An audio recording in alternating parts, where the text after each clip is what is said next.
Hey G7, this is the global gender gap. Did you know that it will take us another 135 years to bridge it?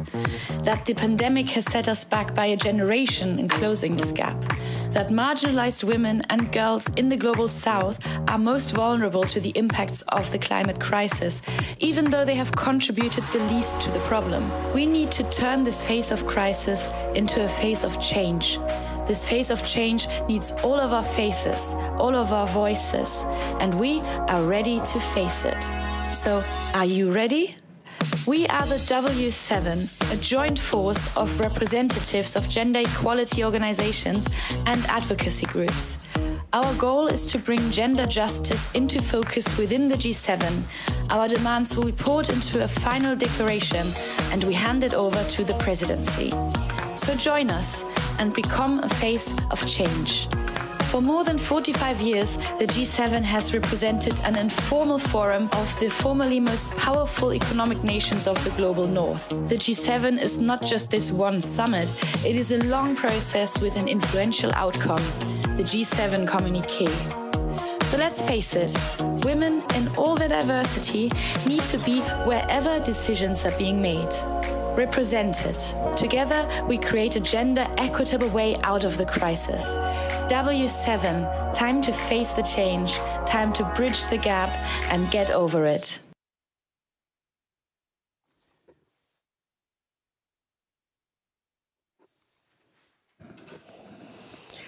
Hello and welcome to the Women's 7 Summit 2022. My name is Caroline Auser and I'm the W7 project coordinator. I'm very pleased, dear audience, to guide you through a very exciting program today. We are proud that during the Germany's G7 presidency, the National Council of German Women's Organizations, in German Deutscher Frauenrat, is hosting the International Civil Society Dialogue on Gender Equality to the G7, the Women 7. Now I'd like to thank our supporters. This summit would not be possible without the support of the Federal Ministry of Family Affairs, Senior Citizens, Women and Youth. Furthermore, we got support from the Federal Ministry for Economic Cooperation and Development that made participation from the Global South possible. Thank you. During the next 2 days, great activists and experts will participate at this event. We will talk about current challenges and W7 key demands. Of course, we look forward to the handover of the W7 communique to G7 President and Chancellor Olaf Scholz tomorrow. And already today, we start our conversation with the Federal Minister for Women, Lisa Paus. Before we get into the content, here are a few organizational details and housekeeping information. So you can find the W7 communique and implementation plan, as well as speaker information on the W7 webpage and the streaming of the landing page. The W7 summit is being translated from English to German and the other way around. Just click on the button on the webpage to change the language. There's also a possibility to ask questions. There is a Q&A tool on the right side, and the questions will be moderated, and those visible can also be ranked higher. So make sure to read them and to vote them. And please be assured that we take every question seriously, but we are expecting a very tight schedule, so we cannot guarantee that all questions will be answered. And before I say more about today's event, we want to know more about you, dear audience. There is an interactive button on the side of the stream, and we would like to know from which city or town are you dialing in. So just click there and put in your answer, and no worries, you have some time for this. I will present the results later on before the first panel. And now, quickly, I would like to give you a brief preview of the program today. After the opening of the conference by the president of the Deutsche Frauenrat, Dr. Beate von Mickel, we are looking forward to the keynote by Federal Minister for Women, Lisa Paus. This will be followed by the first panel. This is about gender-just COVID recovery and a transformative economy. After a short break, the second panel follows. That's about gender-sensitive responses to the climate crisis. And at both panels, we're very thrilled to to have very great guests, wonderful guests from politics, but also civil society. So that's also our main concern. We want the conversation about gender equality in the G7 to get started, and not only to get started with it, but to firmly embed gender equity in the G7. Because it's time to deliver. And this is also our hashtag for today and for the whole year, actually. And for today, it's another one, also W7 Summit 2022. Make sure to tag it. And please engage with us also on social media at Women7Official. And now I'm very glad to hand over to the President of the National Council of German Women's Organizations, Dr. Beate von Mickel. Please, the floor is yours. Caroline. Dear Minister Paus, dear Women7 representatives, dear colleagues, allies and friends, distinguished audience, I am honored to hereby inaugurate the Women7 Summit under the German G7 presidency. My name is Beate von Mickel and I am the president of Deutscher Frauenrat, the National Council of German Women's Organizations, and I am very pleased to welcome you today in this virtual setting. My organization is representing more than 60 national women's associations and organizations and is thus the biggest women's lobby in Germany. We are proud that during Germany G7 presidency, Deutscher Frauenrat is hosting the International Civil Society Dialogue on Gender Equality to the G7, the Women7. We want to thank the Federal Ministry for Family Affairs, Senior Citizens and Women and Youth for the support of our W7 dialogue. Through a multi-stage consultation process, Women7 Germany brought together an international network of feminist and civil society advocates. Over several months, more than 60 Women7 advisors from 24 countries developed powerful demands on gender equality to the G7. In this journey, putting voices from the Global South front and center has been crucial to us. 1/3 of the Women7 advisors comes from the Global South, and it was crystal clear to us that G7 discussions will not only impact the G7, but also beyond. So including the ones by the G7, including the ones affected by the G7 is crucial. Nothing about us, nothing without us. The G7 is an important value-based platform. The G7 also gathers powerful countries from the global north and remains a forum exclusive in character. This forum must open its doors to voices from the global south. We must sharpen our focus and address the needs of Black, indigenous and people of color, LGBTIQ communities and other groups that face marginalization and systemic discrimination. Especially in times like these, with Russia's war of aggression in Ukraine, the climate crisis and the COVID-19 pandemic, G7 leaders need to acknowledge and address the violent effects these overlapping crises have on women, girls and marginalized communities all over the world. We are deeply concerned about the war in Ukraine and other ongoing conflicts with their devastating humanitarian and human rights impact, as well as increasing militarization and a rekindling of the international arms race. We are concerned about the impacts of the climate crisis on livelihood, health, safety and security of women and girls around the world. Up to 80% of the people fleeing due to climate-related disasters are women. We are concerned about how chronic underfunding of public social infrastructure is forcing women to fill the gaps with unpaid or underpaid care work, as we have seen during the COVID-19 pandemic. During the pandemic, in nearly every country, a higher percentage of women lost their job compared to men. We are concerned about the unequal distribution of vaccines, which remains a driver of global inequality, alongside insufficient access to sexual and reproductive health and rights. And we are also concerned about the ongoing crisis of gender-based violence that has intensified over the past 2 years. G7 leaders must address and find answers to these crises and their gendered impacts. We need to stand together and find meaningful and inclusive ways out of the crisis. At the same time, it is important to recognize women and girls in all their diversity are driving agents of change and must have a seat on the table.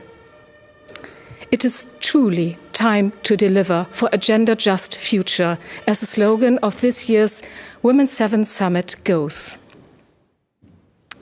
In our communiqué, the Women's 7 calls on G7 leaders to ensure meaningful participation and representation of women and girls at all levels of decision-making, to apply gender equality as a cross-cutting principle and to use instruments such as gender impact assessments to address structural discrimination, to implement gender-responsive budgeting globally and domestically to make the gendered impacts of budgets visible, including on unpaid care work, to invest in sex and gender-responsive intersectional data generation.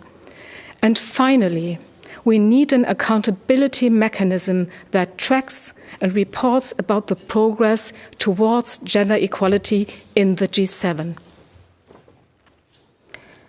We expect the G7 to build their commitments on these principles for a sustainable and a gender-just present and future. But of course, this is not all there is.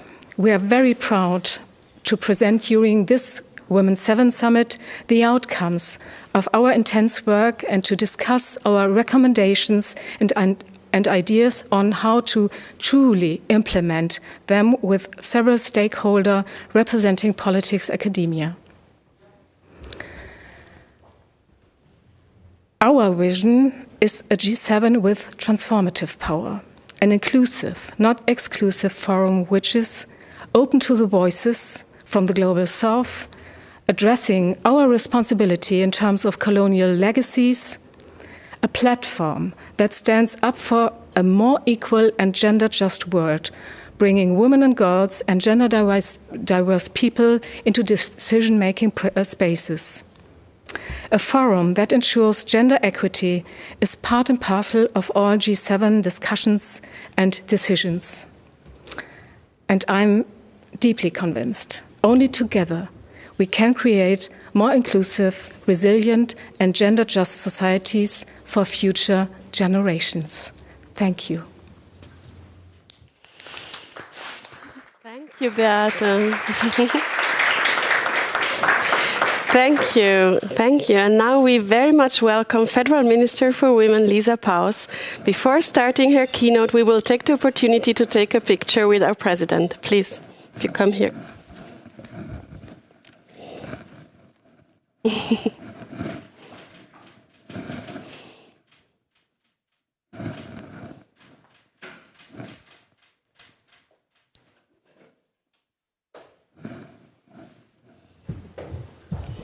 Photos are taken. Dear women from the G7, I'm really happy to be here, and I wish you all the best for your summit here in my hometown, Berlin. I am sure you will be very productive and get great results that you can present for the G7 presidents. And now I turn into German. Sehr geehrte Frau Dr. von Mickel, sehr geehrte Vertreterinnen von Women's 7, als Bundesfrauenministerin, welche Kamera? Die Kamera. Ah, die Kamera ist an. Als Bundesfrauenministerin begrüße ich auch Sie sehr herzlich zum W7 Summit 2022. A warm welcome to everyone. Ich freue mich außerordentlich, diesen W7-Gipfel zu eröffnen. Für mich ist das heute ein ganz besonderer Termin. Vielleicht haben Sie es mitbekommen, ich bin nun seit genau 4 Wochen Frauenministerin, seit meiner Jugend und in meinem ganzen politischen Leben Feministin. Und ich empfinde es aufrichtig als Ehre, heute in Ihrem Kreis dabei zu sein. Denn wir wissen, nicht nur beim Geld ist Gleichberechtigung noch lange nicht erreicht. Für Gleichberechtigung in allen Bereichen setzen sich der Deutsche Frauenrat und Women 7 ein. Und darum danke ich dem Deutschen Frauenrat für die Einladung zu dieser Veranstaltung. Wie alle politischen Ereignisse in diesem Jahr steht auch dieser Gipfel unter dem Eindruck des Krieges in der Ukraine. Und es ist wichtig, dass Sie heute auch über geschlechterspezifische Gewalt sprechen. Denn einmal mehr sind Frauen überproportional von Flucht und Gewalt betroffen. Und einmal mehr nutzten autokratische Regime Krisenzeiten wie die Pandemie oder die allgemeine Verunsicherung für ein gesellschaftliches Rollback, indem sie überkommene Rollenbilder wiederbeleben. Weit entfernt von Gleichstellung und Gleichberechtigung von Männern und Frauen. Und es ist richtig, auch über neue Spielräume feministischer Politik zu sprechen. Für mich ist klar, unser Verständnis von progressiver Politik, von Feminismus und sozialer Gerechtigkeit, das ist der erklärte Gegenentwurf zu autoritären und zu militaristischen Regimen. Und darum bin ich sehr froh, dass wir als deutsche G7-Präsidentschaft in den Women 7 einen starken Partner im Kampf für mehr Geschlechtergerechtigkeit an unserer Seite wissen. Liebe Mitstreiterinnen, 2022 ist für die Women 7, aber auch für mein Ministerium ein Jahr der Premieren auf G7-Ebene. Erstmals haben wir im Bundesfrauenministerium gemeinsam mit dem Bundesentwicklungsministerium die Leitung der noch jungen Gender Equality and Women's Empowerment Working Group übernommen. Und erstmals lädt die deutsche Zivilgesellschaft im Rahmen der deutschen G7-Präsidentschaft zu dem Austausch innerhalb der Women 7 ein. Women 7 steht für den wichtigen Austausch mit der feministischen Zivilgesellschaft. Wir brauchen Ihre Perspektiven und Ihren Beitrag, um erfolgreich Gleichstellungspolitik zu machen. Und dafür danke ich dem Deutschen Frauenrat, dass er diesen Austausch in diesem Jahr organisiert. Ich danke aber auch ganz besonders den weltweiten 64 Beraterinnen, die mit ihrer Perspektive zu dem Ziel der Gleichstellung beitragen. Denn echte Gleichstellung, wir wissen ist leider noch in keinem einzigen Land der Welt erreicht. Und völlig zu Recht steht dieses Women 7 Treffen unter der Überschrift Time to Deliver. Sie hatten bereits intensiv darauf hingewiesen und es auch noch mal entwickelt in dieser Zeit. Also Zeit zu liefern.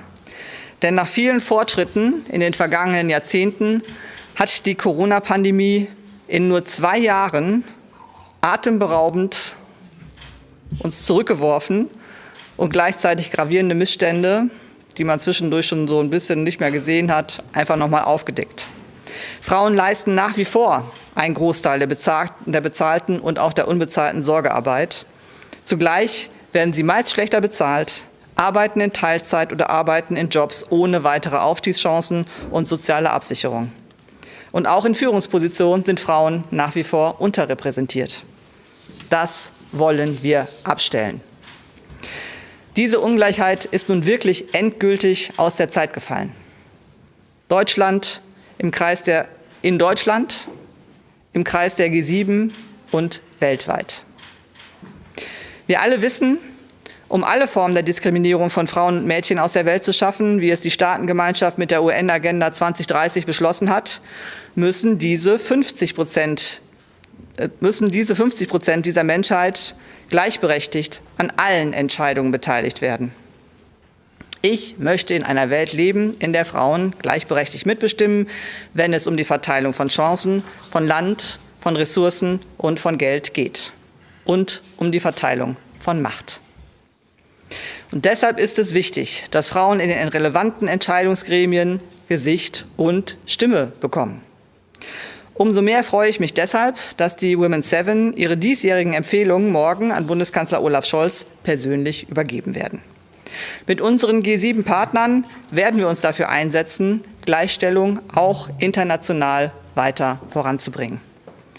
International können wir ohnehin viel voneinander lernen und miteinander erreichen. So ist für mich zum Beispiel auch Frankreich ein gutes Vorbild. Seine zuverlässige Kinderbetreuung hilft bei der Vereinbarkeit von Familie und Beruf und fördert damit die ökonomische Gleichstellung. Vor diesem Hintergrund begrüßen wir es sehr, dass mit dem G7 Gender Equality Advisory Council auch dieses Jahr ein Gremium mit hoher Fachexpertise einen kritischen Blick auf die Situation der Gleichstellung in den G7-Staaten und weltweit werfen wird. Und ich danke schon jetzt Frau Professor Almendinger sowie den weiteren Mitgliedern des GEAC für die fachliche Begleitung der deutschen G7-Ratspräsidentschaft. Liebe Vertreterinnen von Women's 7, im Rahmen der deutschen G7-Präsidentschaft hat sich das Bundesfrauenministerium viel vorgenommen. Wir werden dafür sorgen, dass Gleichstellungspolitik in 4 Wochen beim G7-Gipfel in Elmau auch einen angemessenen Platz auf der Tagesordnung findet. In der Abschlusserklärung des Elmau-Gipfels 2015, da war es bei dem reinen Bekenntnis geblieben, die Arbeit zur Stärkung der Gleichstellung fortzusetzen. Dieses Jahr muss in dem Dokument mehr stehen. Es muss ausbuchstabiert werden, wie wir die G7-Gleichstellung tatsächlich erreichen wollen. Außerdem setzen wir uns dafür ein, dass die G7 ihre Fortschritte im Bereich Gleichstellung dann auch regelmäßig überprüfen. Hierfür möchten wir gerne im Kreis der G7 einen neuen Monitoring-Mechanismus beschließen. Dieser sollte anhand der Indikatoren Bildung, Wirtschaft, Führung und Gesundheit und Entwicklungszusammenarbeit die Fortschritte bei der Gleichstellung messen. Im Oktober möchte ich zu einem Treffen der G7-Gleichstellungsministerinnen und Minister nach Berlin einladen. Dann geht es um Frauen in Führungspositionen, um Sorgearbeit, um Lohntransparenz und um gleiche Bezahlung für gleiche Arbeit. Und auch bei dieser Veranstaltung werden wir selbstverständlich Women's 7 und den GEAC einbinden. Liebe Mitstreiterinnen und Mitstreiter, ich bin Feministin aus Überzeugung und aus Leidenschaft. Lassen Sie uns gemeinsam stärker und lauter für echte Gleichstellung kämpfen, sonst bekommen wir sie nicht, aber gemeinsam schaffen wir das.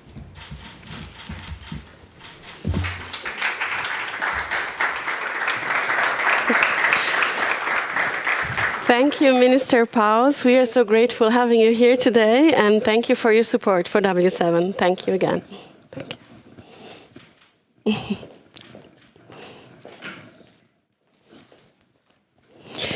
So, we move on in our program, where there's not so much time left, but I don't want to withhold from you the results of our interactive survey. So I want to know, what did I want to know? I wanted to know, where are you based? From where are you dialing in? Which city or town? So maybe can we see the results now, dear colleagues over there? And so let's see. From where are you dialing in today? And I can tell you, we have W7 advisors really from all over the world here with us today. They're sitting here with me in the studio. Some traveled really almost all some came from Japan, from Iraq, from South Africa, from all over the world. We're really proud to have you all. And what is the results? Didn't you not participate in the question, so maybe we get back to the interactive survey later on. And I cannot see the results, dear colleagues, in the technical division. So then I propose to move on to the first panel. No? Should we wait? Can I have we wait a little bit longer? Okay, good. They tell me to have a little bit patience, so be with me. And it was exciting, the speech of the minister, I thought, and we are very honored to have her today. And you be with us tomorrow also, where we have the handover to the Chancellor and G7 President, Olaf Scholz. So now I see something moving here in our indication on the icebreaker question. And yes, maybe there are some little technical issues there. Can I get some other sign? If we will get the answer soon, or if you wait a little bit more. Maybe you should still participate in the question from where you're dialing in.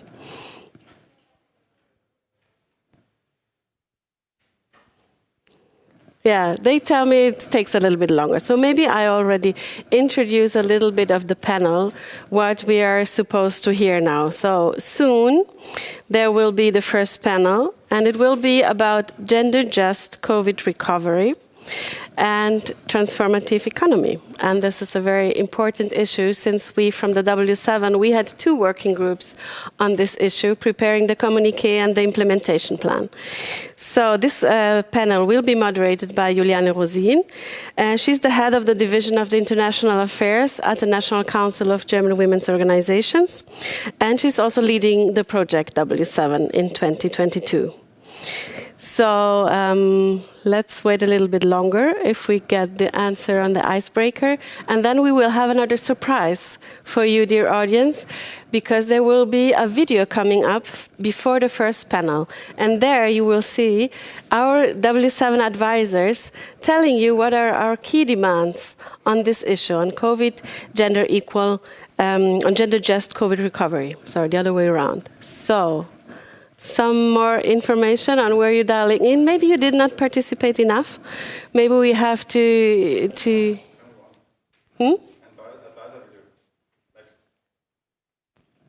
I'm sorry. Okay, so there is we will see the video first, and then maybe afterwards we come back to the results. So enjoy the video announcing the first panel. Go.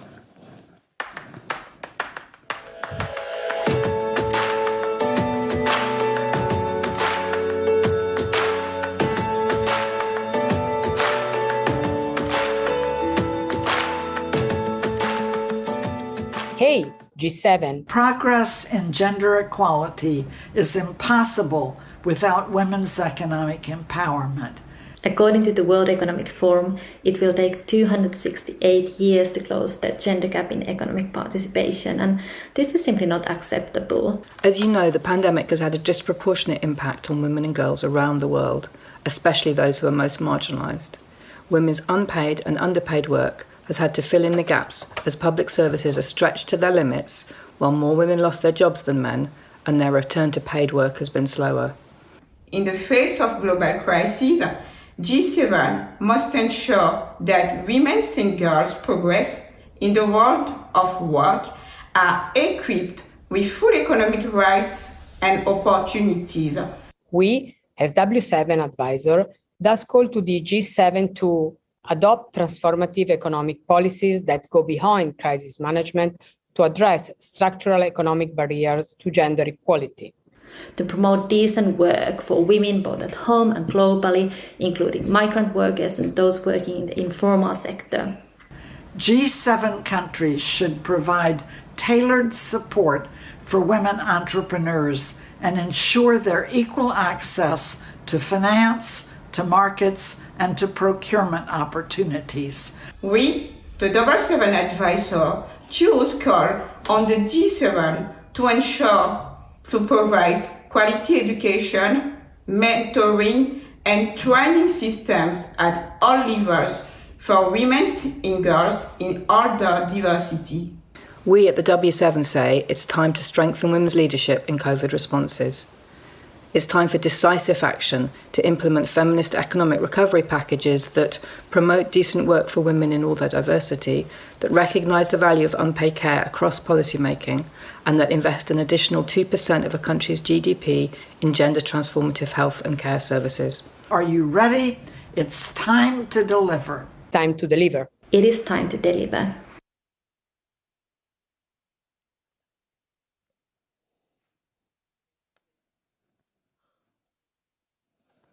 Some applause for our W7 advisors here, please.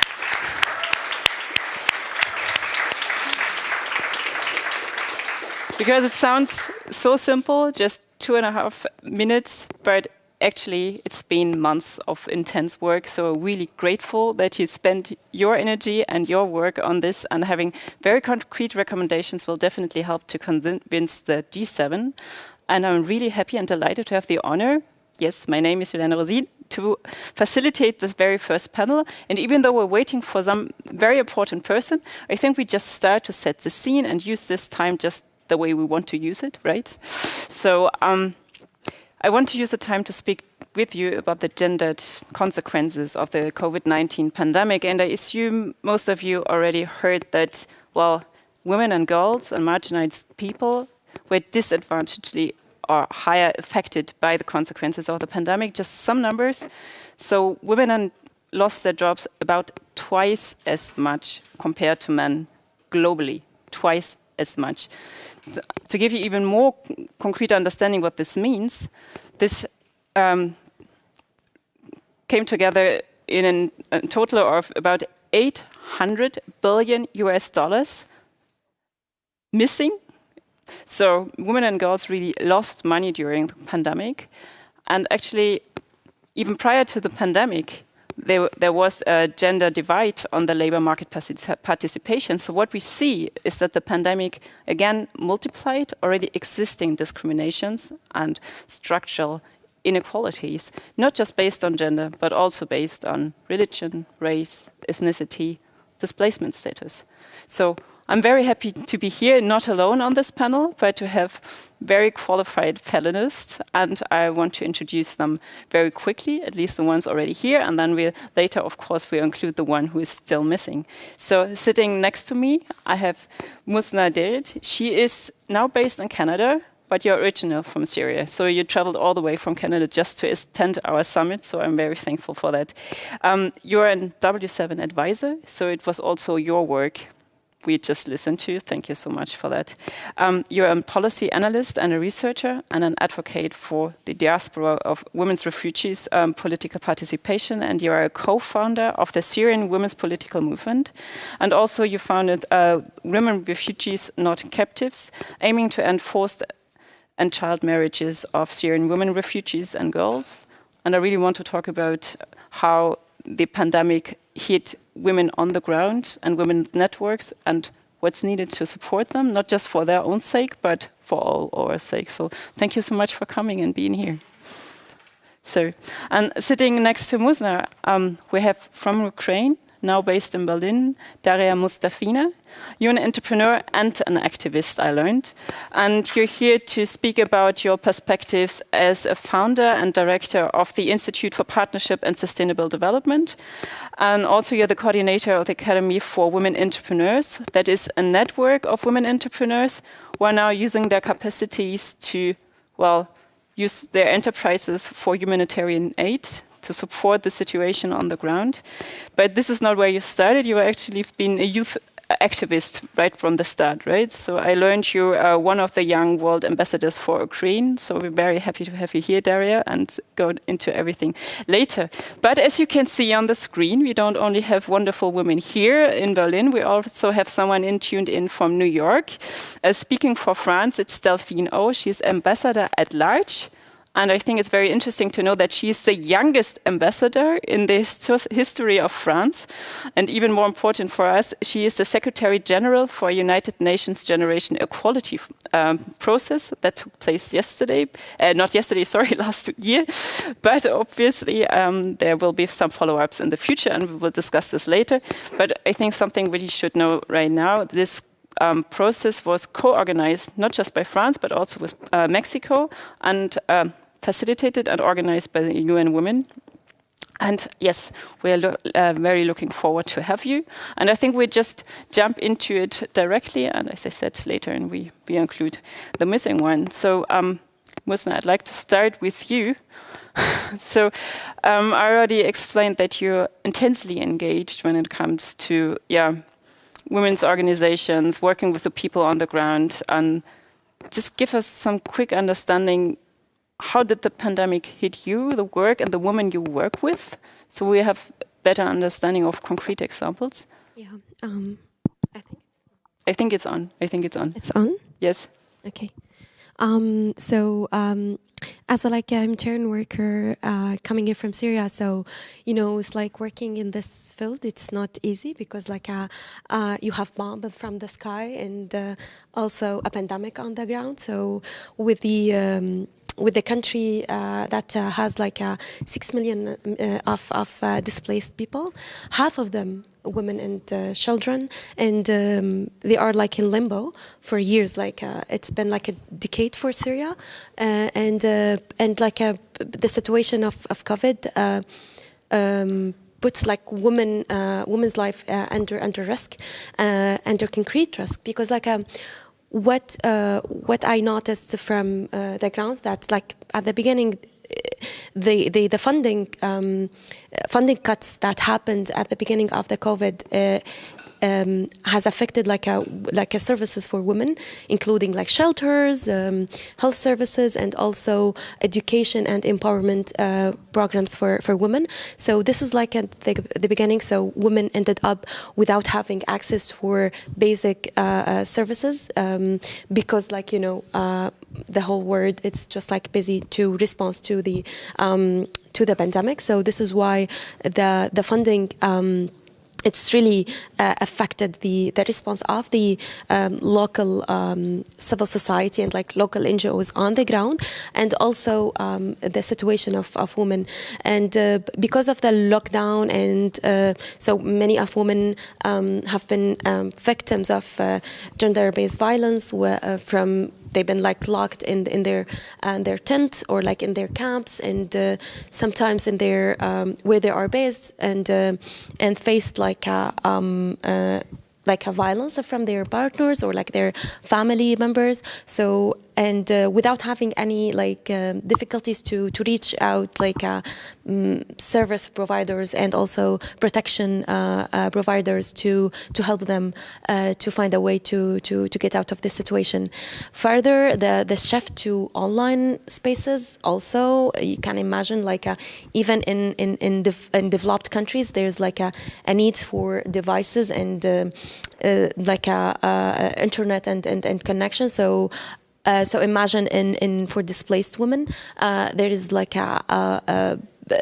not like enough, and like sometimes like there is no like equipment and like also infrastructure for displaced women to reach online spaces. And if so still they are not protected because they don't have also tools to protect themselves in virtual space, and also to navigate how to use these tools to reach like protection, education, and also empowerment programs. So I think like COVID like puts like women in the global south and in the global north in a very difficult situation that needs like to all of us to collaborate to tackle these problems and to address these dilemmas like from like a collaborative perspective, and like to help women to get out of this situation.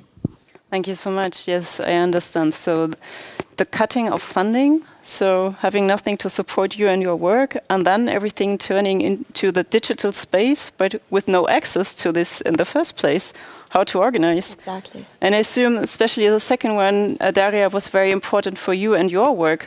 Once the pandemic hit us, you already had this network of women entrepreneurs engaging. And then what did you do? How did it look like in your situation? Yeah, basically it's right. Thank you very much for raising these important topics. I'm Ukrainian and it's my superpower.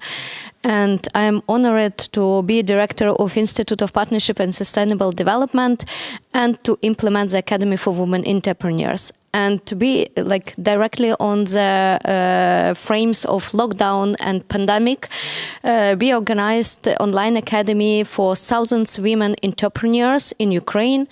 And they were able basically to organize digital transformation of their businesses, to change supply chains, to start to export their products or to find new clients.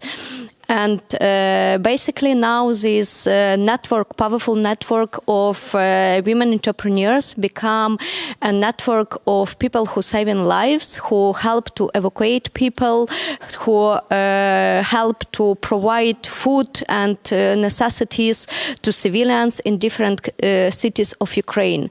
Because directly today it's 3 months after the war come in our sovereign country, and on the 24th of February it was a full invasion of Russian Federation to our sovereign country, and basically now millions of people lost their jobs, houses and livelihood. 6.1 millions of refugees was needed to flee from Ukraine, and basically 99% of them are women and children. 6 millions of people are internally displaced, and 12 more millions are affected directly by the intervention. And of course we need to understand that this is during these 3 months more than 500 schools were destroyed and kindergartens, around 800, hundreds of hospitals, and it's around 32 millions of square meters of housing. It's around half of the millions of families lost their homes. So we understand that it's one of the biggest refugee and basically economic crisis after the Second World War, which are rising and not stopped yet. That's why of course the experience which we received during the pandemic and operating with our network of activists and entrepreneurs now become very important to save people's lives, because our amazing women entrepreneurs, for example, instead of producing swimming suits or underwear and be represented on the Paris exhibitions, they produce now uniform or bulletproof jackets and give it for free for our defenders, or give for free food, bread, or some necessities to civilians, helping people to survive. And especially it's very important if we are talking about occupied territories, because right now part of the network are working on the frames of occupation on Donbas, on Kherson region, on Kharkiv region. It's farmers who are the only one who produce and basically to provide some food for local people, and it's very important to support them, of course, and basically to provide them some funds and also knowledges how to relocate, how to restart their businesses, and basically how to move forward. And in this case, the work of Academy of Women, it's very important. And of course, if we understand that Ukrainian economy, it's 99% of Ukrainian economy, it's small and medium enterprises, and only 13% now are working. So it's a big task for us as organization, NGO, to restart and relocate the small and medium enterprises, to provide them a knowledge and consulting and mentorship, how to back to business, and basically how to combine volunteering and saving people's lives, providing some products and services to civilians, and also basically to have some cash flow for their businesses, and probably to go to international markets to export their products, and basically to save Ukrainian economy. Thank you so much. I think what both of you clearly stated is that we don't have just one crisis, and we don't have that one type of women. We have intersecting crises that are multiplying themselves, and having your very concrete examples, and you just adding the fact you are already agents of not just change, but you're operating in the system. You're providing help. Women aren't just victims. Yes, your network is intensely important to provide help which is needed on the ground. And I think we have so many stakeholders tuned in, both representing governments, but also private sector and other people and organizations that can support. I hope you listened very carefully, because there are concrete projects that need support. And speaking about support, dear Ambassador, I'd like to turn to you. So the generation equality process was a victim itself to the COVID-19 pandemic. It actually was planned to take place in 2020, and due to the pandemic, everything had to be postponed just 1 year. And looking at the website, it reads that at the last meeting in Paris, you launched a 5-year action journey to achieve irreversible progress towards gender equality, founded on a series of concrete, ambitious, and transformative actions, including $40 billion in financial commitments. That sounds quite awesome, I have to say. So listening to the real challenges women's groups and women entrepreneurs are facing on the ground, I would like to hear from you. So what's the next step? I mean, having these concrete commitments, how will they really be implemented? And I did some calculations. We just learned we lost in those 2 years of pandemic about $800 billion in income. So $40 billion sounds a lot, but it's actually just 5%. I know you're not responsible for covering it all up, but I think you get my point. So what's coming up next?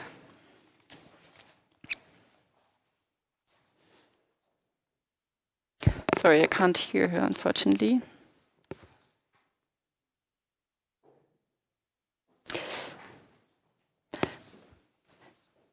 Just 1 second, I can't hear you, so can someone give me a sign if you can hear the ambassador?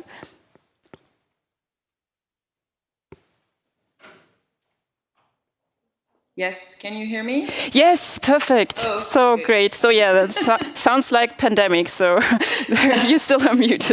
So very good to hear you. Thank you very much, Julianne, and thank you to the Women 7 for the invitation. So I'm here to represent both the government of France, but also the generation equality.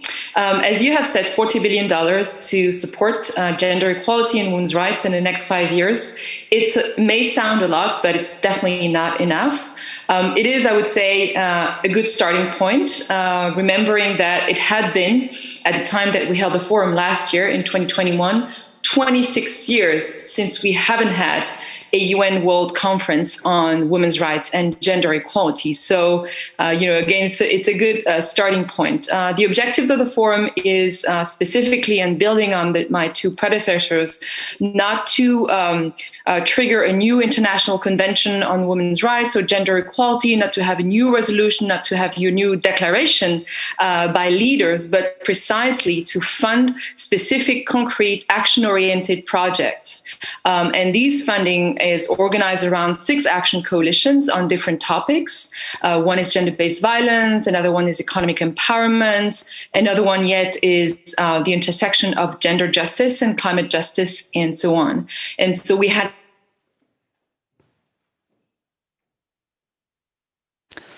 sadly we companies and philanthropies to actually step in and to commit financial commitments, and to commit also through a new legislative framework for the next 5 years.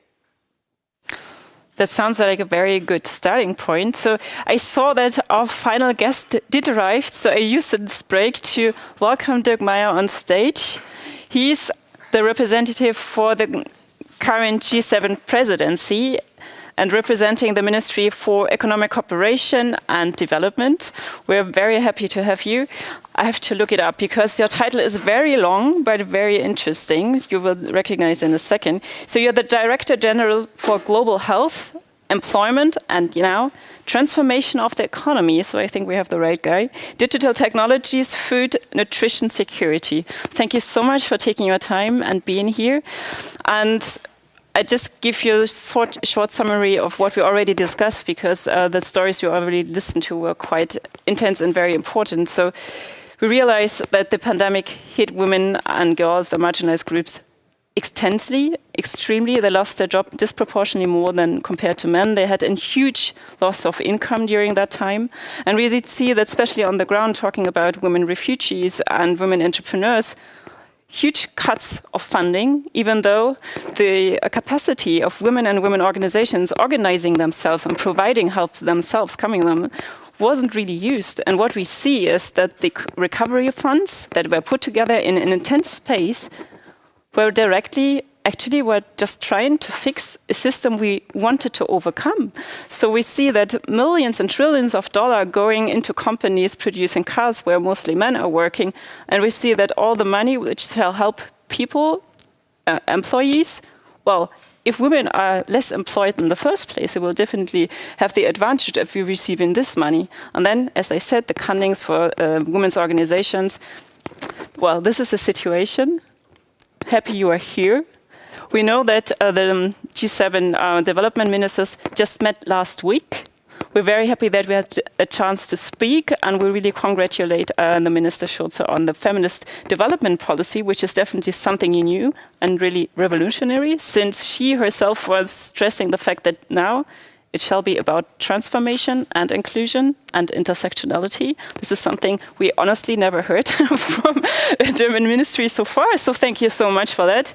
But I'd like to understand, since the whole situation is so complex and all those challenges are, as we said, intersecting, what is your impression? What do you think are the main challenges women, girls and marginalized groups are facing right now?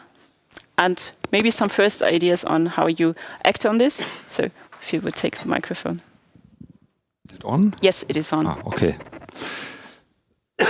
Sorry, it's a bit a part of my hay fever, and I just was rushing on my bike from the ministry to here. I'm still a bit sweating. Thank you very much for the invitation.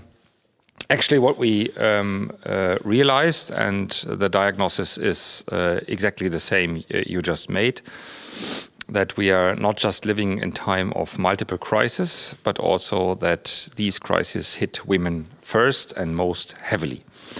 And one of the really serious beginners, of course, is the COVID crisis, which is still not over. And especially coming from Ministry for Development, we really realize in all spheres that we have major setbacks in development policy, which progress we made in the last 20 years. So it's a dramatic situation. And actually, we have to mention this first when we come to what we can do next. Because the next crisis, which is ongoing at the moment, the energy crisis and the food security crisis, is actually going again in the center also of women and their lives. So when it then comes to debt crisis, which are also arising now, we're in a situation where we think that development policy has to start to rethink in many aspects. And one of the aspects is what Minister Schulze said, to develop what we call feminist development policy. I wouldn't say that it is a buzzword, but of course it means that we not just have to put the issues of women in the center of all policies, but also to think much more between the silos and do it from this point of view, which for me, coming as a person from the administration, is a real challenge. Because it sounds very easy, but we are all trained to work in our silos, not to look at the right-hand side and on the left-hand side, and to build policies in a comprehensive, holistic way with women in the center of this politics is really difficult. And therefore, we first of all have to develop this policy model on the one hand, and put it into the rebuilding aspects. And secondly, of course, strengthen all the organizations that are already in a multilateral sense on the way. Therefore, for instance, I'm very happy that it succeeded, just to mention one example, the GFF back into the financing situation, which was out, which also shows that we have to have a lot of public discussion about what the development nexus means to rebuild a resilient world, which has women in its center. So that is just one aspect. This has to continue and has to being brought back. And if I name another issue, when it comes to build resilient health systems, of course, there women have to be in the center. It's the workforce in the care jobs. That is one aspect, to bring them into formal jobs, to pay them decently, to put these groups into the possibility to get all the vaccines that are needed, to develop their skills and so on. But also when we build a resilient health structure, to see it as a One Health issue, and also look that all new instruments, for instance, when we talk about this new preparedness fund, also to try to put the aspects of women in front when we think what a resilient structure could be. That's the duty we have. It's very big, but yes, but it's necessary. And maybe one last word. When I started my job, I first went to all the multilateral organizations in Geneva to get to know them. And what I discovered there was that Canada is very much on the way with feminist development policy. But Canada needs a big partner on the side, and therefore we talked together with the minister that this will be also on the way to develop this year, to be a good partner and bring this also in these multilateral discussions. So that's maybe for the starting point. This is definitely a very good starting point, and just stressing the fact how working together on a global level is very important, not just for you, but for us as well. And before I just jump into the second round of questions, I just wanted to tell you as audience, please remember you can ask questions yourself. I believe it's on the right side on the screen. There you can pose your questions and vote on the questions you already see in the chat. And then in the last round, I will just take my tablet and look at your questions, and then I will give it to my dear panelists. And you can be critical as well as me. I'm going to be critical as well. So I just jump back to you, and then I go the other way around, so you have another chance to speak.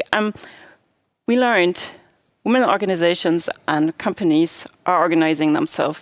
What you just described is actually what we're asking for. As you said, put women and girls and their need in the center of economy, in the center of health services, and so on and so forth. But let's be quite concrete. We want money in the hands of women, in the hands of women-led organizations and companies. What exactly is the G7 this year doing? Or maybe if not the G7 agreed on this directly, what is the BMZ, so your ministry, the Ministry of Economic Cooperation and Development, directly doing for those organizations? Because this is essential recommendations coming from the W7 advisors. We're here. We want to act on ourselves. How will you engage with us? Yeah, well, at the moment we are in the process where we are going in the next budget round, it's just a couple of days ago we talked about that with the leading level of the BMZ, and where it is quite clear that not just 2 or 3 projects should put this feminist approach on top of the agenda, but that we have to mark every project we do together with the GIZ and with the KfW in order to rethink it in this way. So what we try to do now is to mark this in the matrix for our budget for the complete BMZ. And that also means that the strong element for the civil organizations should be marked in this respect too, and that the talks between the organizations and the BMZ should have this on top of the agenda. That's the approach, and that's what we have to bring on the road now. Any chance you convince your G7 colleagues and come up with a joint process on this? Most of them see it, but the difficult part is to bring it to very strong fixed quota and things like that. So. Did I hear a yes? Huh? Did I hear a yes?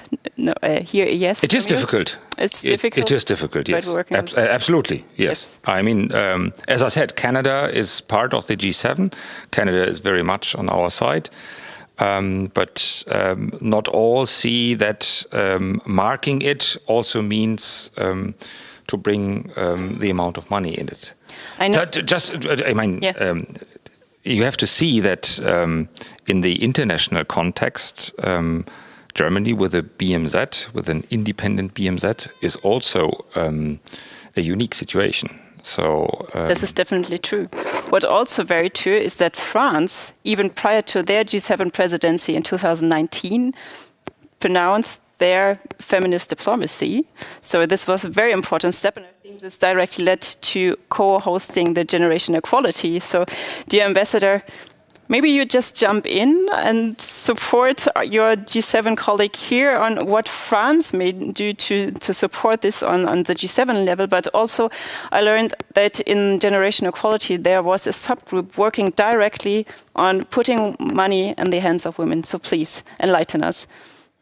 Yes, exactly. And I would like to take this opportunity to congratulate our German colleagues for announcing the feminist foreign policy. As you know, we're only a handful of countries around the world, not just in the G7, to have announced a feminist foreign policy. So historically, Sweden, Canada, and France in 2018, Spain, Mexico, Luxembourg, now Germany, Chile has also announced, Libya, and others may come. So there are two things we did in terms of supporting directly feminist organizations. In 2020, we have launched the Support Fund for Feminist Organizations, which is endowed with 120 million euros over 3 years. And the goal of this fund is specifically to provide funding directly to feminist grassroots organizations set in the Global South. And the governance body is shared between the Ministry of Foreign Affairs, the French Development Agency, l'Agence Française de Développement, and feminist organizations themselves. So it's the first step. We would hope to extend, of course, this fund and also to expand the funding that is available. But also, as you have said, Julianne, in the context of the Generation Equality Forum, one of our 6 priority areas, one of our 6 action coalitions, is specifically titled Feminist Organizations. And the goal of this action coalition is to promote, expand, enhance funding and support for feminist organizations. And in the context of the forum, the Global Alliance for Feminist Organizations was launched by the members of this coalition, namely Canada, the Netherlands, different foundations such as the Ford Foundation, Open Society Foundations, and feminist grassroots organizations like AWID and other ones. And this global alliance has its goal and its mission is really to again trigger more funding and to make more people come on board to support feminist organizations. Following on the footsteps of the Equality Fund launched by Canada a couple of years ago. So we do definitely think that getting the money in the hands of women and feminist organizations is key. And that was also part of our G7 back in 2019. That was part of the Generation Equality Forum, and that continues with the French Support Fund for Feminist Organizations. That sounds very good. And since Dirk Meyer just briefly touched the field of healthcare and putting women and girls in the center there as well, what was the approach in the Generation Equality, or maybe just the French approach towards supporting more funding for SRH, so sexual and reproductive health and rights, or health in general? So maybe you just can jump in on this quickly afterwards, but I would like to listen to you first, and then we'll go back to our activists. Well, another one of our 6 action coalitions was specifically dedicated to SRHR, sexual and reproductive health and rights. And in that action coalition, France is one of the champions, together with Burkina Faso, Denmark, Argentina, the International Planned Parenthood Federation, and a number of civil society organizations. And in this context, France has announced last year at the forum new funding of 400 million euros for the next 5 years. To support access to family planning, to contraception, to increase advocacy for abortion rights, so the rights to safe and medical abortion, to support comprehensive sexual education around the world, together with also UNFPA, obviously, which is the UN agency in charge of sexual and reproductive health and rights. So SRHR was one of the 6 focus of the Generation Equality Forum, and healthcare, of course, at large. We also launched on the sidelines of the forum a global coalition for a gender equal workforce in the healthcare segment. So when we talked about healthcare, of course, it's about the health of women, but it's also the presence, the leadership, and the decision-making position of women in the healthcare workforce. We have seen in the COVID that women are the majority among nurses, among midwives, but they are not the one making decisions. And at the time of the COVID, where so many decisions were in the hands of the healthcare personnel, of doctors, of scientific committees, it's also very important that we increase the percentage of women who are in these decision-making bodies at WHO and in other health organizations around the world. Thank you so much. And I just have to echo what you just said. This is what our W7 advisors from all over the world just told us. I mean, the moment the pandemic hit us, the moment care and social infrastructure just disappeared, it was on the shoulders of mostly women and girls and other marginalized groups to just fill in the gaps. So taking this into account and building forward fairer as the title of our panel. So if you have something concrete to add here. Well, that's actually part of the attempts G7 put on the agenda. We just not only had the meeting of the G7 development ministers, but also a combination of the health and development ministers meeting a couple of days ago, where especially the building of very comprehensive, stable health systems was put on the agenda. Strengthen the WHO as the main organization, and setting up a new fund that will be able to finance, especially in the low and middle income countries, the structures to build a new health architecture that actually will be able to withstand the next crisis coming up, so that this crackdown of the whole system with all these negative impacts on sexual rights, on early pregnancy, and so on, and all these major setbacks that actually hit women are prevented. And this is a momentum, actually, I think. It's a small window because the societies in the North and in the Global South, they all still realize what this pandemic made for their societies and especially for women. But we have to act as soon as possible. Therefore, we were happy that during the Biden summit, the US went in front to put a big sum of money on the table to build this new health architecture. But we have to go now into details. And the next meeting I will have is together with the health ministry, actually to act about that. Yep. And but that's really tough policy where the finance ministers also have their opinion, and it's still a long way to go. It's definitely true. It's a complex situation, Absolutely. And it's at the same time preventing the next challenges or crises to come while going through the challenges we are in right now. And here I want to bring in Daria again, because what you missed, certainly since you come a little bit late, but I think you just can explain it very quickly again. Health and care infrastructure is destroyed in your country right now, and it's up to women to fill in the gaps there as well. But also, I know you're a mother of a 2-year-old child. You're living here now in Berlin, and to my belief, there is no access to kindergarten or something like this, helping you doing your important work as an entrepreneur in a network.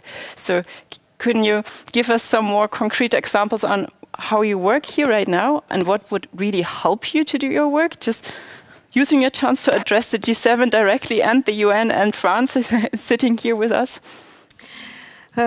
Yeah, basically, first of all, I am a Ukrainian and it's my superpower. Then I am activist, and we are running like each week humanitarian initiatives in different cities in Ukraine. We send it medicines from Germany also and from other countries all over the world to Ukrainian hospitals. Some of them are on occupied areas, so it's impossible for people to reach any medicines there. I am a mother of 2 years kid whom I was just taken during the first explosions in my native city from his own bed, which was staying on the near the window. Just put them to the sofa on the central part of the room, just not to hit him if the window will be broken up because of the explosions. I'm a woman or wife of a soldier right now who was dislocated from territorial defense from western part of Ukraine to the first line on Donbass.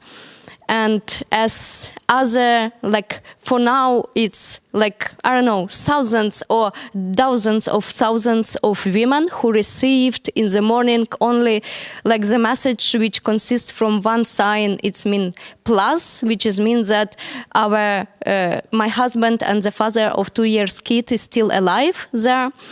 So basically, I am also volunteer who fundraised for like the nearest weeks for our friends and husbands, ammunition, equipment, some like very expensive equipment for communication stuff. Only yesterday we sent it 3 buses for evacuation people and like people who are injured in Lugansk Oblast, and like for almost 1 month my husband was in Popasna. It's like awful, like it's hell, which like with bombings all the time by Russian troops. And of course, like what are the challenges and askings? First of all, it's for the whole country, it's a full membership in European Union, because only economic, energy and trade integration to European Union will bring us security and peace.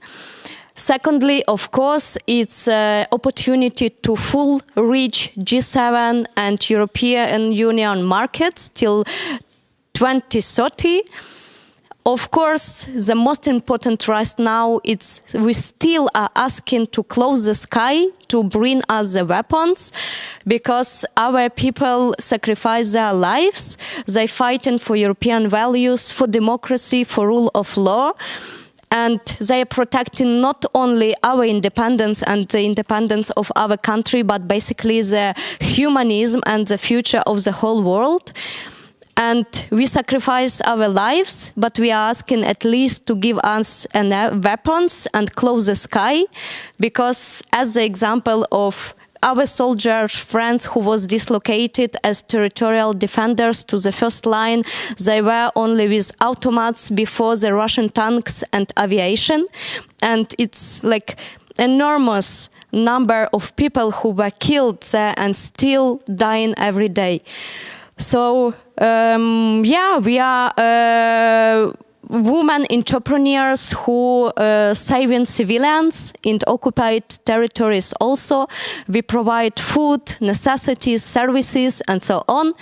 We dislocate and relocate our businesses, and among 6 million of refugees who come now to European Union, it's 99% it's women and kids. So basically our like big thanks to European Union for help, but also a big asking to provide a decent job and opportunity to decent job to kindergartens and to schools for our Ukrainian kids, because only in this case Ukrainian women will be able to work and to provide the help for themselves, for their families and for their relatives who are still in Ukraine, and for their fighters, for people who are on the first or other lines. And yes, Ukrainians are not victims, we are fighters, and basically now we are protecting the peace and democracy all over the world. So we are, of course, we are asking for help in this. We are asking to continue and maybe to more help us with medicines, with humanitarian aid, of providing some funds and support to local initiatives, because they are working on the ground, and very often they are only the one who can help the locals, the local people. Of course, it's very important to highlight what is going on, because as the colleague was mentioned, now it's a big food crisis all over the world. But we need to understand that if in 1932 it was basically a Holodomor organized by the Russians as well, and we were not able to reach this information in Europe, for example, but now we can see online how they steal millions of tons of Ukrainian grains from Kherson region and basically move it to the territory of Russian Federation, and then probably will sell it also to Europe or some other countries. So our askings, not be quiet, react to what you see, what's going on online, because even some Russian soldiers online post the videos and rape even injured or newborns online. It's unbelievable, but it's true. So the world can the opportunity to reach this information and to react. So we ask not to close their eyes, but basically to react and share what is going on. And what is also very important is, of course, we understand this is hybrid war. So this is important also to support digital initiatives of Ukraine, to support organizations who fight in propaganda, and in Europe also and in Ukraine, and basically who are fighting for the truth. So thanks for support, but also the most important, of course, it's help us with weapons and to close the skies, and then we will deal with the others by ourselves. Well, thank you so much for highlighting the special needs you as a mother and your organization are facing. And I just want to stress this again. As you said, you need access to the markets, otherwise you can't operate. And still you need support for the ones still operating on the ground. And you just very specifically need access for your child to kindergarten. Otherwise, there's no chance to work here. And I think it's very important. So there is definitely achieving peace in Ukraine and globally. And we will hear about Syria later on. This is definitely important. But understanding that these women are fighting there and they need support, real support, this is definitely crucial. And you just touched upon the fact that this is a hybrid setting. So the work you're doing is not just taking place on the ground. Here we have a digital setting today here as well. It's taking place virtually as well. And just yesterday we shortly discussed the fact that your work in Syria was disrupted by the government itself.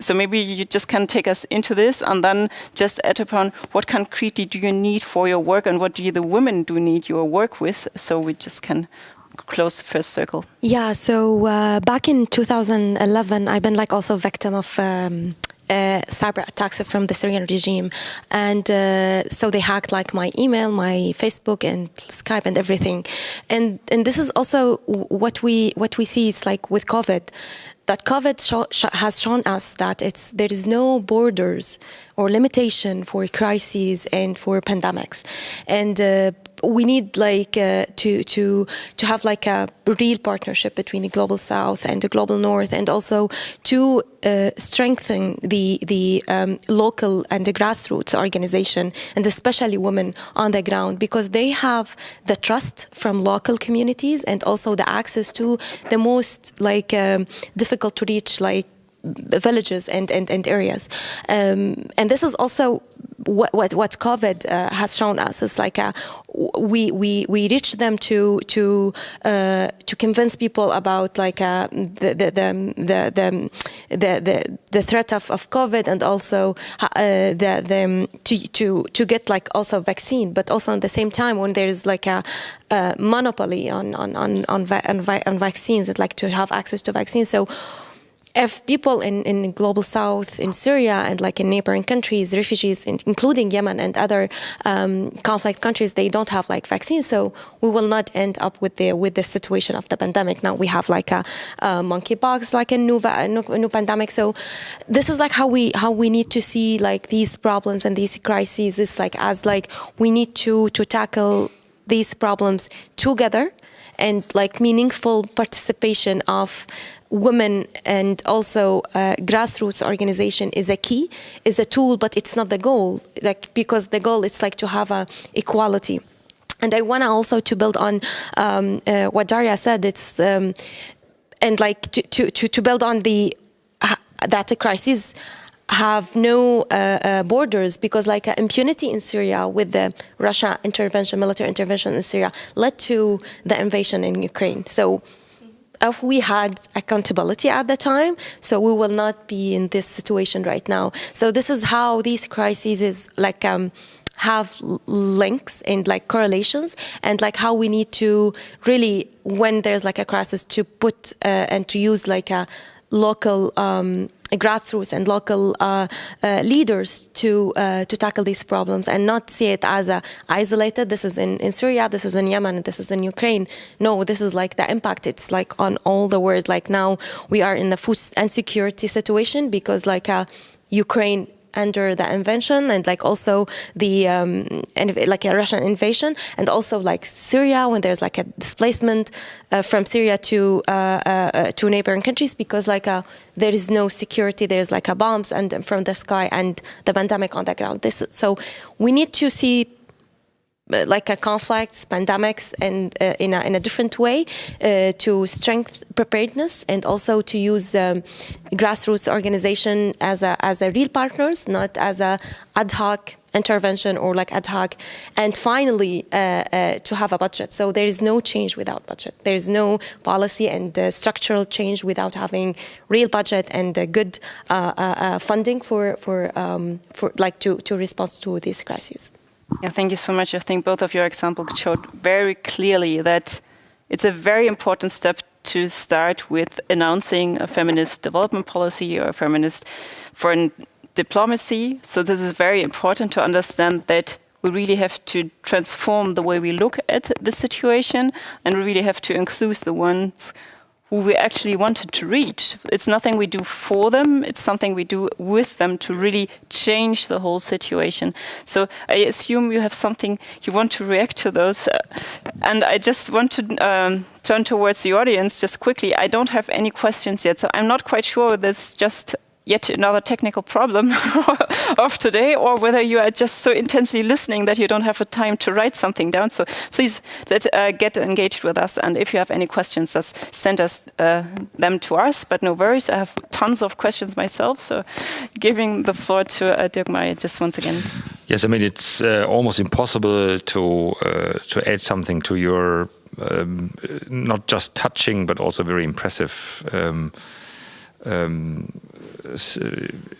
speech about the real situation at the moment. I mean, coming from a generation who never experienced war and only heard about war when my grandpa and my granddad told, it is shocking, and it shows what is going on at the moment in the middle of Europe. what we do as the BMZ is before the war, even before the war, the development policy was very much engaged in combination between Germany and Ukraine. This is going to continue. With all the international organizations and partners, we are actually thinking about building funds for rebuilding. So we're looking at the time beyond, but still the war is on, and that's the fact where we can read every day what the support is. I think what you said is very right. It's also a war about narratives. In my division, I also deal with the food security. We built this Global Alliance for Food Security, where actually the idea was also to fight this Russian narrative that the sanctions actually caused the food crisis, but it's the war that caused the crisis, and you just mentioned that too. Let me add one aspect to you, especially for countries where you have fragile or even destroyed governmental structures or autocratic structures. It's very complicated to develop development policies.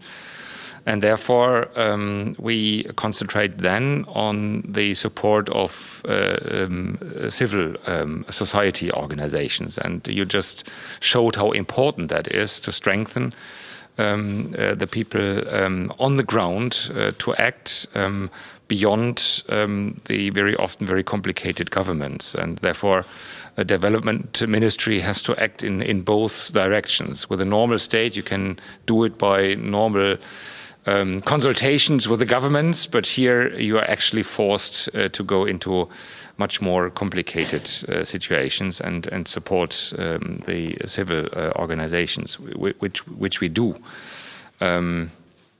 Yes, that's maybe the first reactions. So, Ambassador, you're in this interesting position to be both a G7 member and speaking for a forum, a process which is located at the UN level. So do we have any more tips for the German colleague who is now having the presidency, since France really used it so uniquely to, as I said, first declaring the feminist foreign diplomacy, then hosting the G7, having engaging with the W7 there as well, and still greetings to my friends from the W7 in France. It was an intense time. And then followed up by the Generation Equality. So any more hints on how to support this, and maybe some ideas for joint approaches for the future, since you're both here? Well, I don't know if I'm in a position to give advice to the German colleagues. I know they've been dealing with the subject of gender equality very seriously, and maybe a historical note that, as you might know, gender equality and women's rights has not always been a focus of the previous G7, going back a long time ago. It was I think one of the landmark moments was the first G7, the G7 in 2018, in Canada, where the Prime Minister Justin Trudeau has established the Gender Equality Advisory Council, also called the GIAC, for those who are interested, which is an advisory body of 20 to 30 expert and renowned personalities for their work on gender equality. Some of them are politicians, some of them are in diplomacy, some of them are economists, some in the media, and this very diverse crowd, which role is to advise the G7 leaders and to provide them with recommendations. And so France had taken up this GIAC in 2019 when we had the presidency. And during the G7 French presidency, we had announced a number of initiatives, but among others, the Biarritz Partnership also.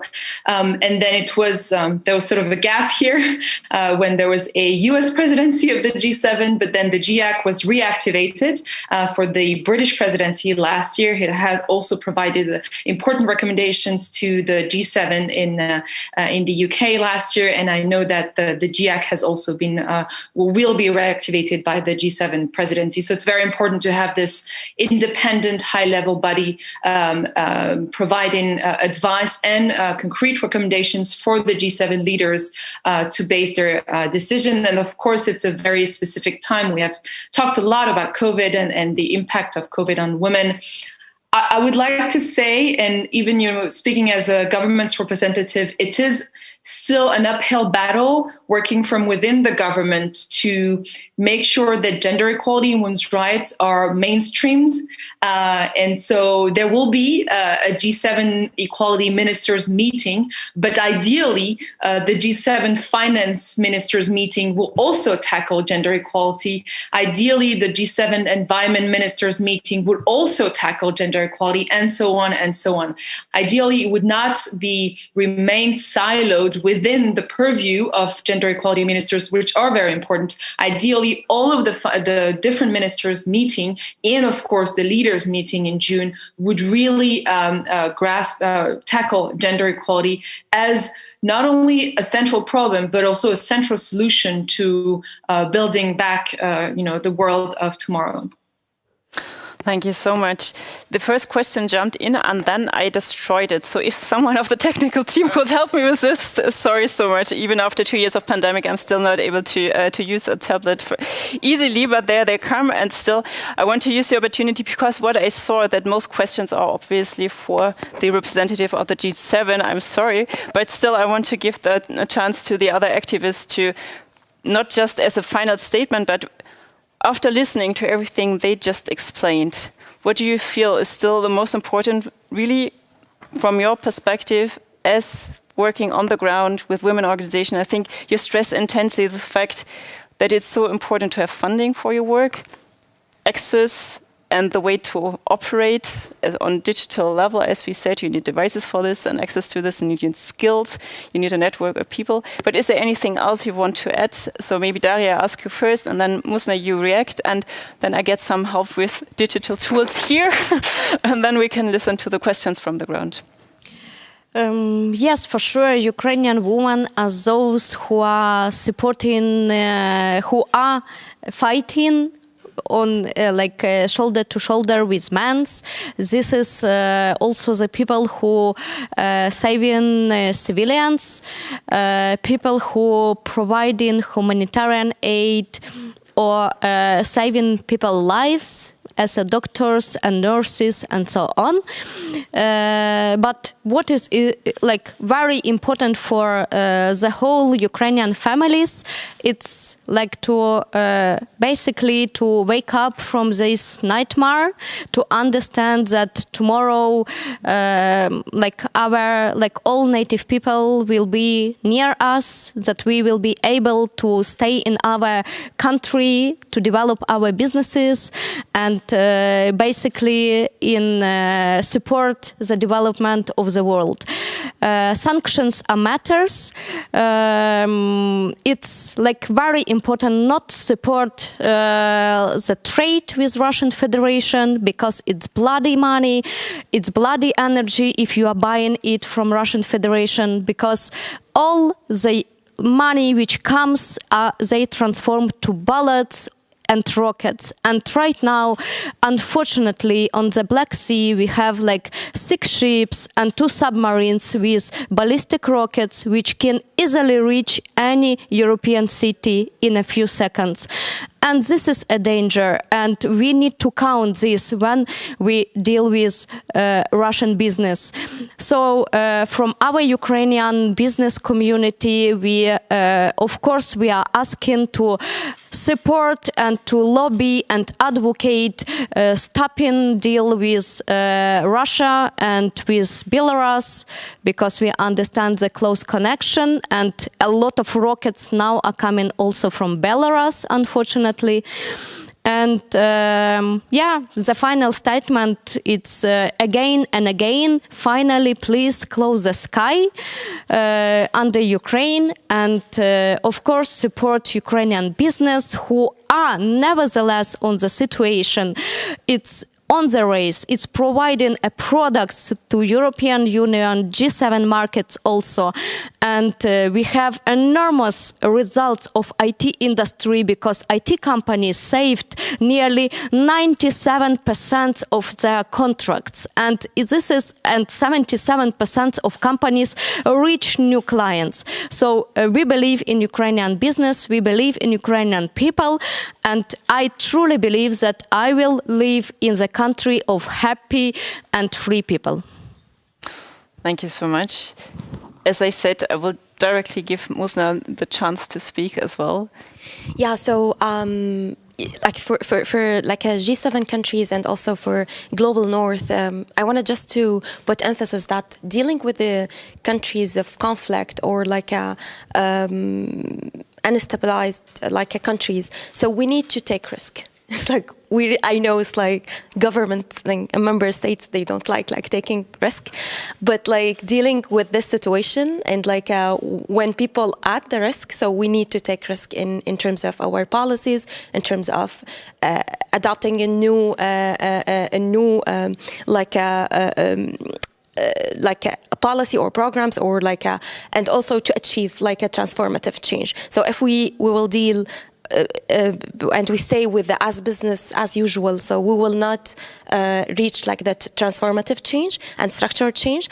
So this is why and to put connections between all the crises. We couldn't just tackle it as boxes isolated from itself, but we need to really see beyond each crisis, what's the potentials of the risk, and also to have a real partnership, meaningful partnership with the people on the ground and with the grassroots organizations, especially with women, because they are dealing with the really patriarchal societies and also bombs and at the same time health problems. So and this is usually what we hear from the international community for Syrian women, that women are the hardest to reach, but we at the Syrian Women's Political Movement, we prepared 60 profiles of women who are ready to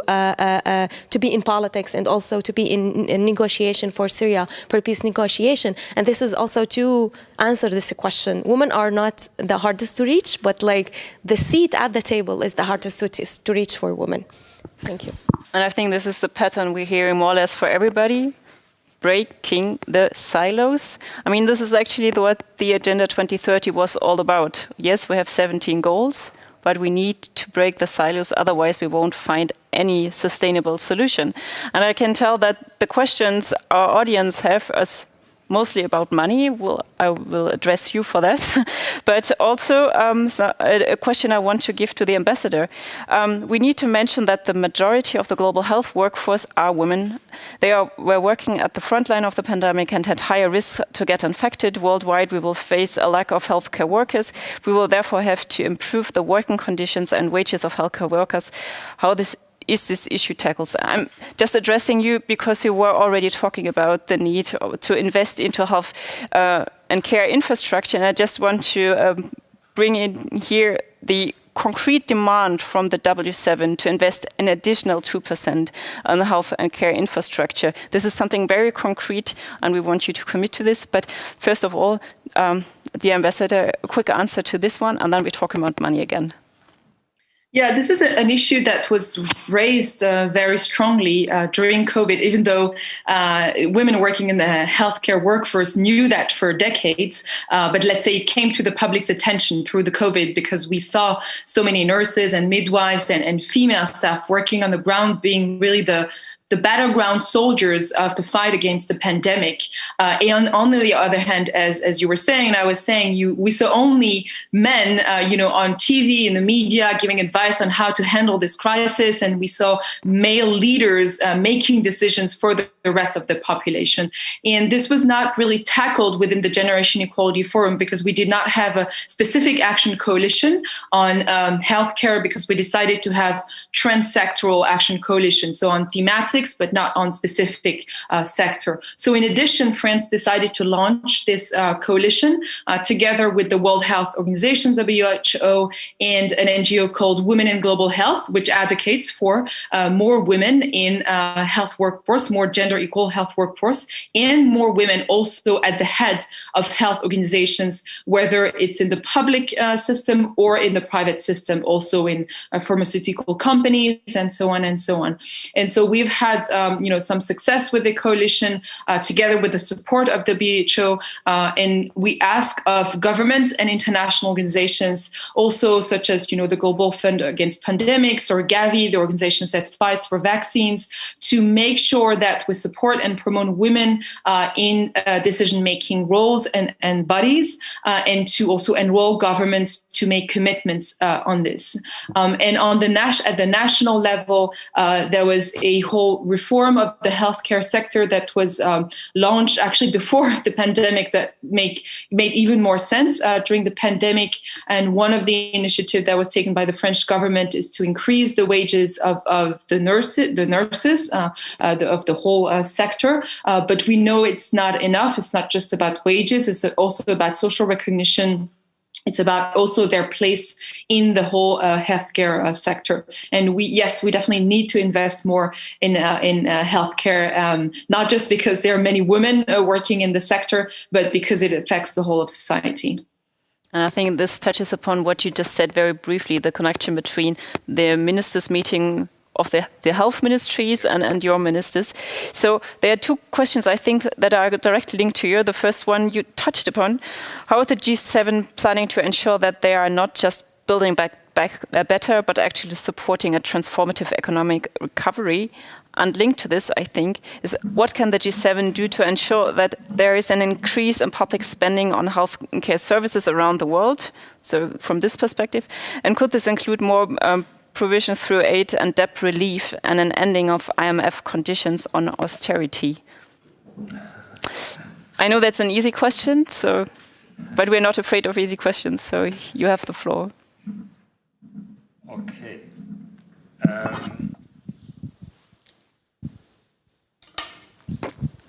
Before the war on Ukraine, I worked in the Ministry for Ecological Affairs, the BMU.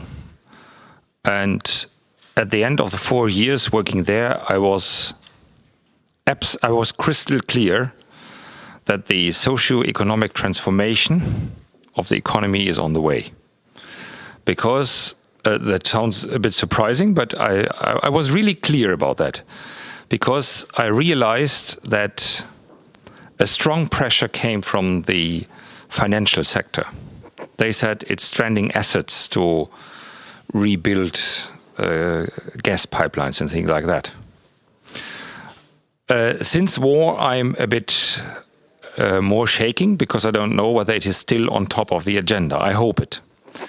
When I look at the German government, with for instance, the attempt to build much quicker the amount of windmills we need and renewable energies, that's a good sign. On the other hand, we are in the need to exchange the sources we got from Russia now from other parts of the world.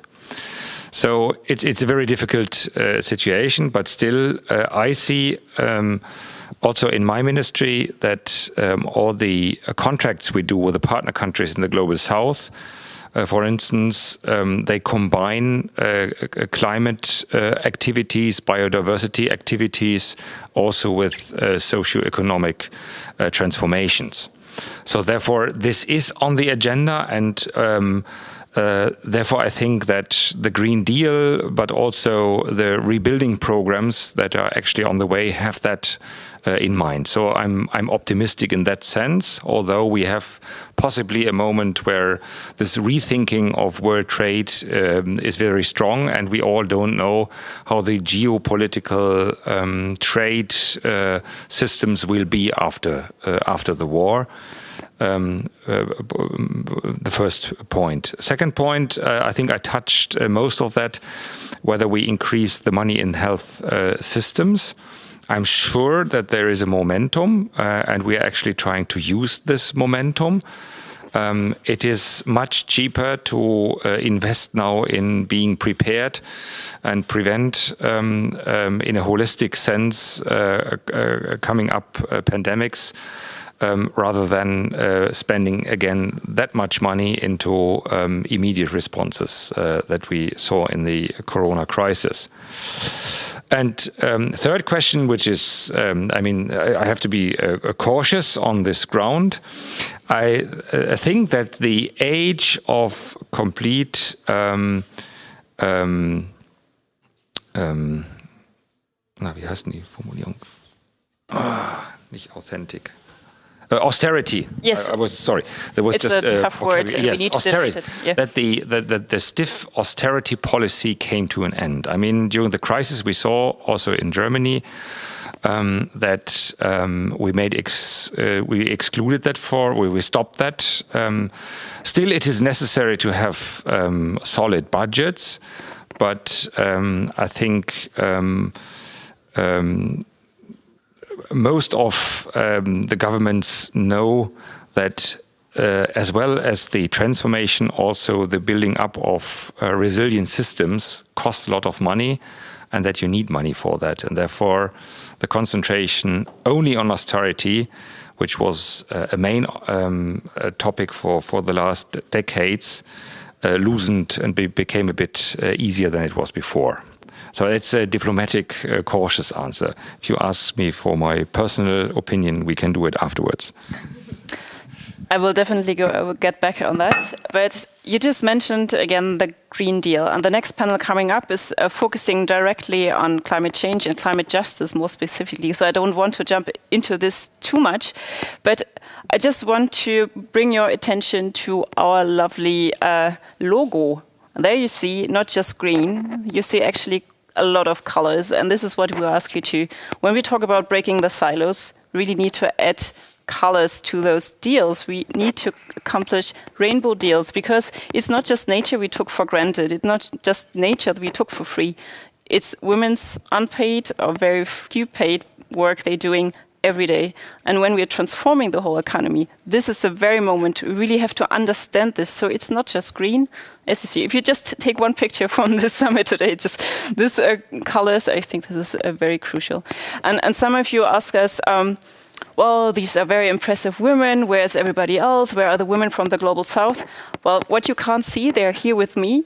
And they wrote the recommendations you listened to just in the very first video. And just stay put, because in the next panel there will be others as well. And we're trying to present to you as many of those 65 advisors who are working with us as possible. But maybe, Mosna, you just can agree. There are more women. It's not just us, but it's always very difficult to bring more than 60 people on one panel. I think that would be way too long. So I think we'd like to put an end to this very intense and long discussion. Thank you so much for agreeing to, well, end this complexity, or at least try to focus on some points of this very complex picture, because we started with COVID, then we understood, oh, there's this digital transformation taking place as well, which is hitting women differently than men. And then we have a war coming up, and we have the security crisis, and we ended even with the climate change. So it's not so easy to discuss this one crisis, but we have to take into account the effects and how these are multiplying the effects on this individual. And that we need to make sure that the solutions we find need to have women and girls in the center, obviously. Every cent we're spending has power. So sticking to the fact that we have neutral solutions for a problem is just impossible, because every solution has consequences. And the worst case, or the best case, is actually the situation stays the same, but in times in which there is no country on the whole planet where gender equality is achieved, this is definitely not an approach we can afford. So understanding each cent has power, and then as we ended up taking the rainbow from behind of us and putting this at the heart of the solutions we need. This is, at least from my perspective, something we need to do.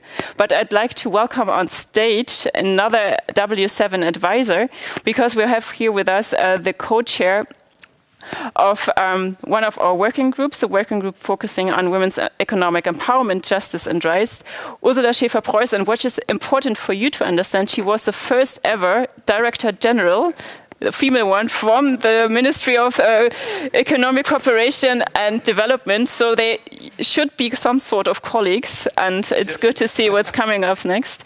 But you are also the Vice President of UN Women here in Germany, and you are engaged in so many others, organizations and associations. I can't manage it here, but I want to give you the chance to speak from the perspective of being one of the co-chairs of this working group from the W7, and maybe at some points we missed here, but would be happy to hear from you. So, Ursula, the floor is yours.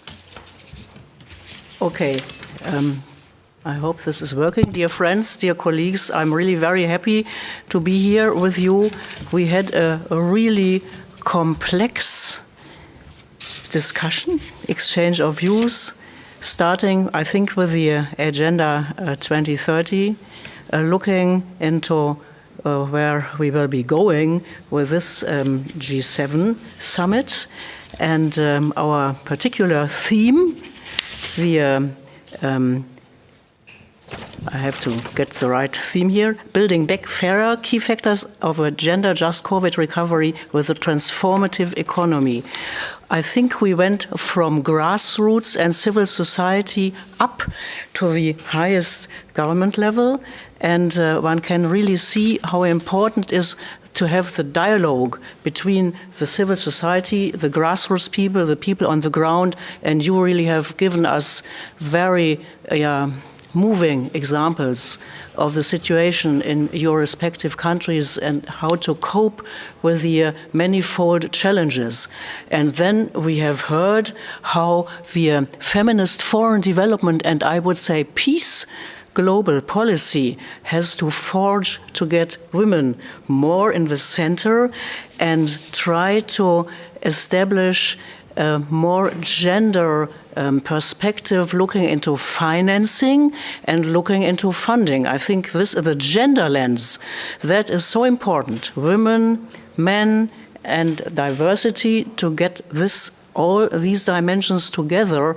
And I found it interesting what Dirk Meyer said, looking into how to transform in a way bilateral and multilateral cooperation and financial and technical cooperation and get the gender lens better into that. I think there is a lot to be done. We have to get there's finance available, private, public funding, but it has to be focused. We have to get out of the famous silos. They have been there for many, many years, decades. So let us see also what has been said looking into the Gender Equality Forum. There are really good platforms to move things together and then also try and implement what we have been saying here in our communique, which will be handed over to the Chancellor tomorrow. And I think we really have to get implementing on the ground all the many recipes that are there. And so let's see how we can move on with that. Thanks to the panel, thanks to the audience, and I do hope that we can move on with our W7 agenda. Thank you. Thank you so much, Ursula, for wrapping us this so perfectly. So, the ambassador may have left already. Still, thank you so much. Sending some greetings to New York. Thank you so much, Daria, for being here on the panel with us. Thank you so much, Musa. Thank you so much, Dirk Meyer, and lots of energy and good luck. And we're still here after our summit. So if you need someone and need some advice, just give us a call. We're definitely here to discuss. And so handing over to Carolina again.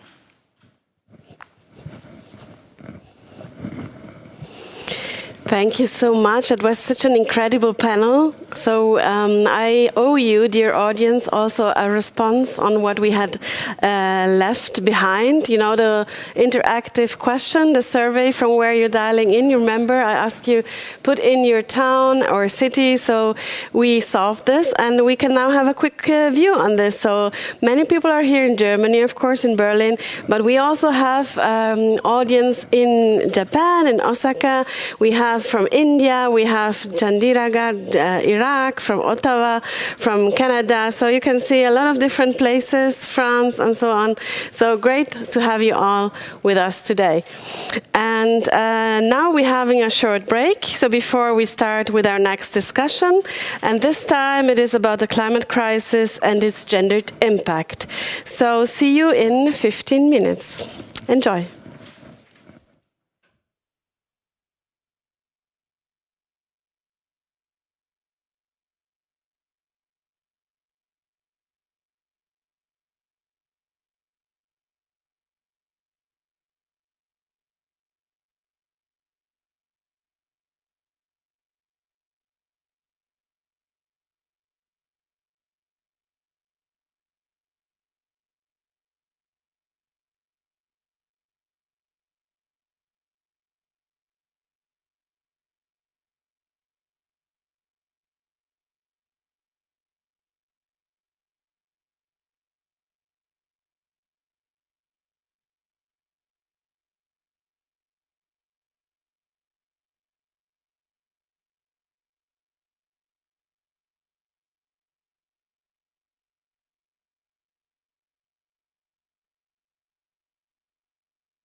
Glad that you're back. I hope you enjoyed your break. So now the second panel is following. The second panel is about developing gender-sensitive responses to the climate crisis that leave no one behind. So before my colleague Vera Otterstein, W7 policy advisor, is taking over, another short video is introducing you to the W7 key demands on climate justice. So again, you will meet some of our W7 advisors. I hope you enjoy, and you enjoy the panel afterwards.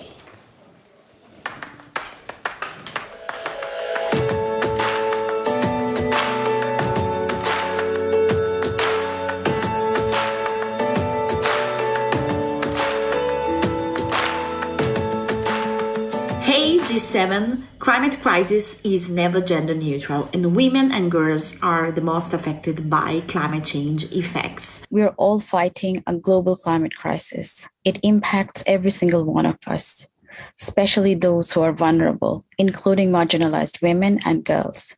We need for you to redirect financial flows away from fossil fuels and towards a more resilient and equitable future.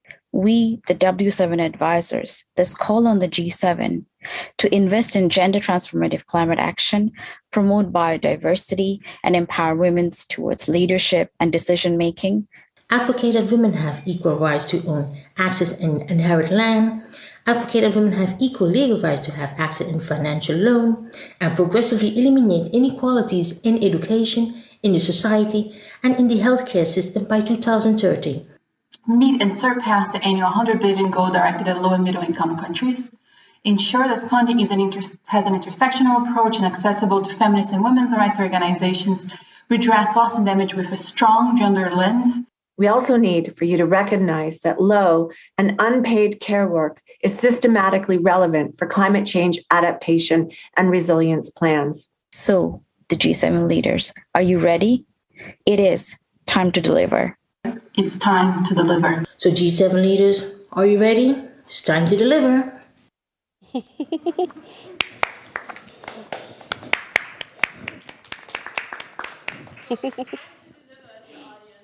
Welcome back, and a big hello from us. We are very happy you are here to join us today for the Climate Action Panel, and I'm very excited for facilitating today's discussion. My name is Vera Otterstein, and I have a great list of panelists joining me today. But first of all, you have just seen the W7 advisors presenting the W7 recommendations to G7 leaders. You have heard time is up, and it's time to deliver. And just to make this clear, just to say a few statistics on why it is so important.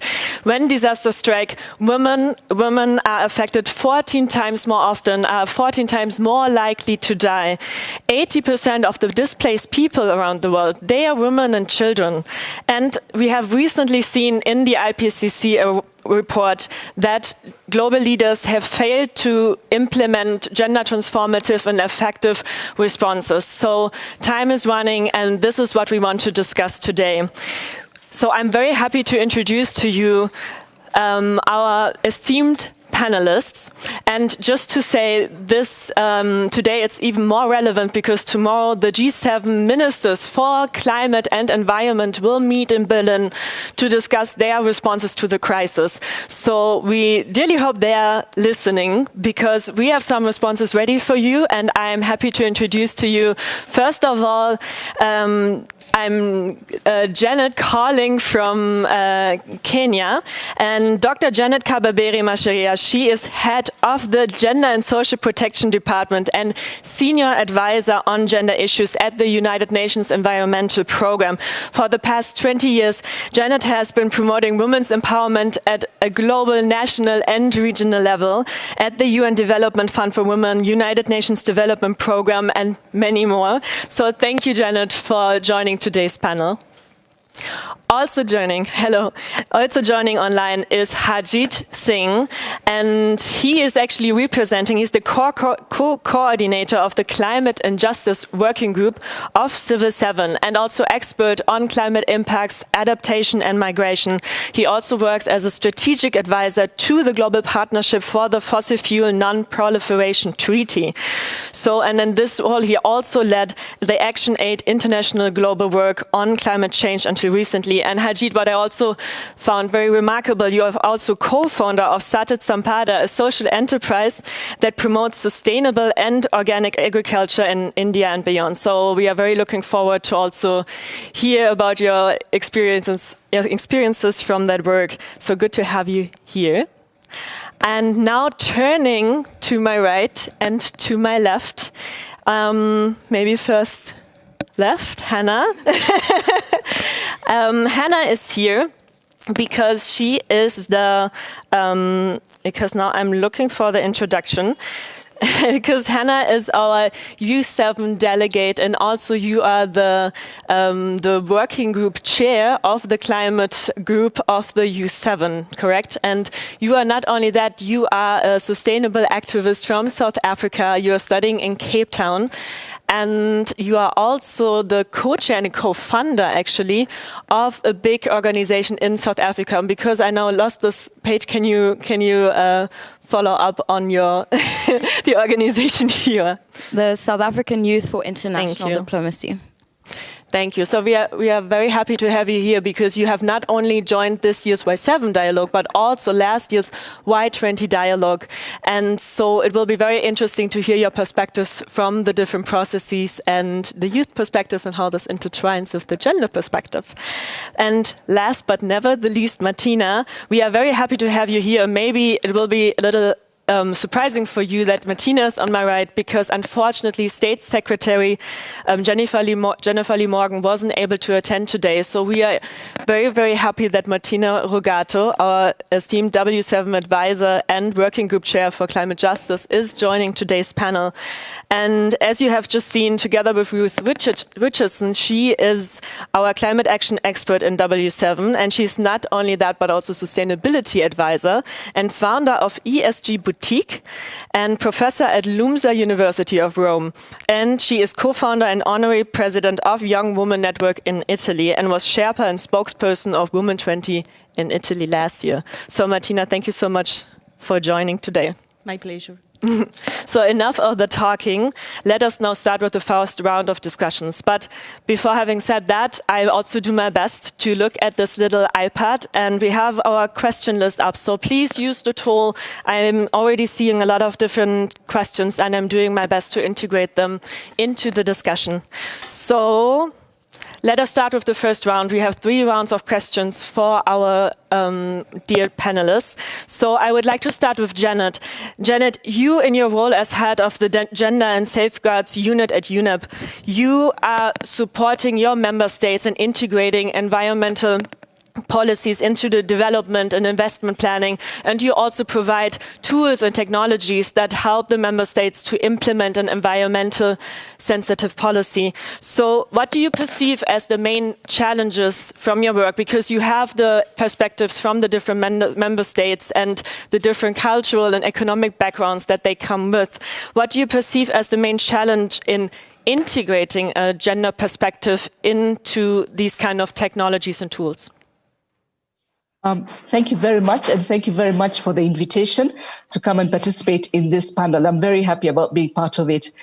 We can look at the challenges at 2 levels. At the level of UNEP's challenge, which is not just UNEP alone, because you can see that this is quite the story around other UN agencies. And this is the lack of understanding as well as a lack of capacity to understand that a little extra investment in gender equality and women's empowerment approaches would make investments in environmental sustainability more durable and equitable. And again, the advisors to W7 also pointed this out. So we do actually need a strong and firm mandate from the member states to work on gender transformative actions in environment and climate change. Of course, we do have the Paris Agreement and other agreements, but then again, there's no specific obligation to invest and plan. Thank you, Janet. And I mean, hearing this what Janet just says, Hannah, you have this perspective from coming from this youth activism and coming from the U7 dialogue in particular. Where did you see similarities, now listening to what Janet just said, and similarities and intersections between you had the youth perspective and the gender perspective, for example, when talking about a meaningful participation in policy making.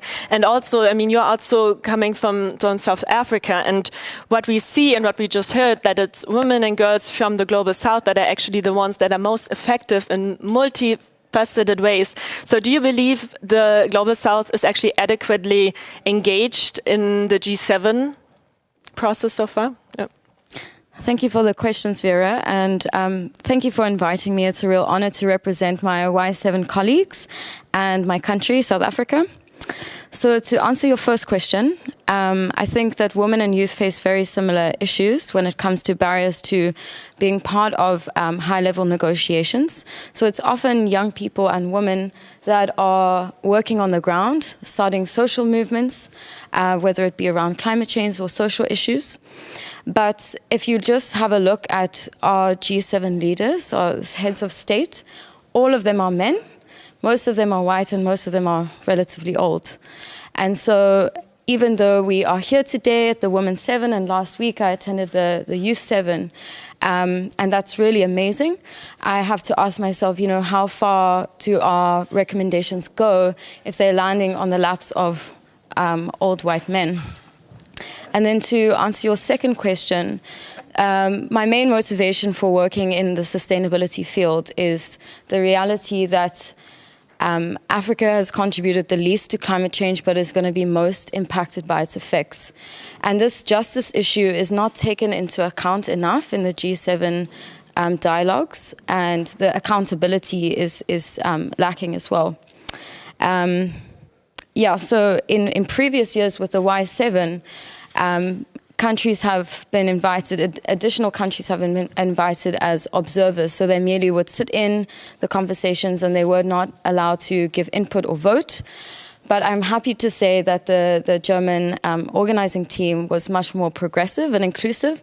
So there were 4 additional countries, South Africa, Senegal, Ukraine and Indonesia were invited as partner countries. And that's important because we were given equal access to contribute towards the conversation. And we were also allowed to vote on the policy recommendations at the end of the dialogue. So although the process, the progress is slow, it is definitely starting to happen. Thank you, Hannah. So you're talking about the justice issue, that it's women and girls that are actually contributed to least to the problems are the ones that are the most affected, but that in the role within the G7, of course, there is a big legitimacy gap, and it is an exclusive club. So what you are saying now, including partner countries and making their voices heard, is already at least a first step into going into this direction. And it would be very interesting to hear, Harjeet, you have been part of the Civil 7 process and also led the Climate Action Working Group there. So I'm wondering, first of all, what has been the role of gender equality in these discussions of your working group, but also coming from a background, I saw that you have also been part of the UN Technical Expert Group on Comprehensive Risk Management. And we have just talked about the risks and the likelihood of women and young children to die are more likely to die because of the climate crisis. So what are the challenges and why is it so difficult to include these perspectives in, for example, risk management? Thank you very much for having me, and it's a pleasure to join you all. So as Civil 7, we had various working groups. We had 5 working groups, and efforts have been made across the board to integrate gender equality and intersectionality. And if I speak of climate, it was very clearly highlighted how climate change disproportionately affects indigenous people, women, children, small-scale farmers, fisher folks, as well as people who are on the move or in fragile context. And the discussions, while developing the communique, as I said, even beyond climate change aspect, the injustices have been highlighted, which are caused by multiple crises. And we know that these crises are not gender blind, as women and girls across the board are particularly affected. And we also, in the communique, we demand socially and gender just and holistic policies, as well as the rapid redirection of financial flows from fossil fuels, as we also heard earlier. But at the same time, the communique does talk about the leadership and meaningful participation of women, LGBTQIA, indigenous people, local communities, and vulnerable populations. Now, when it comes to the intersectional approach under the UN, we know that it has not been a priority because of structural reasons.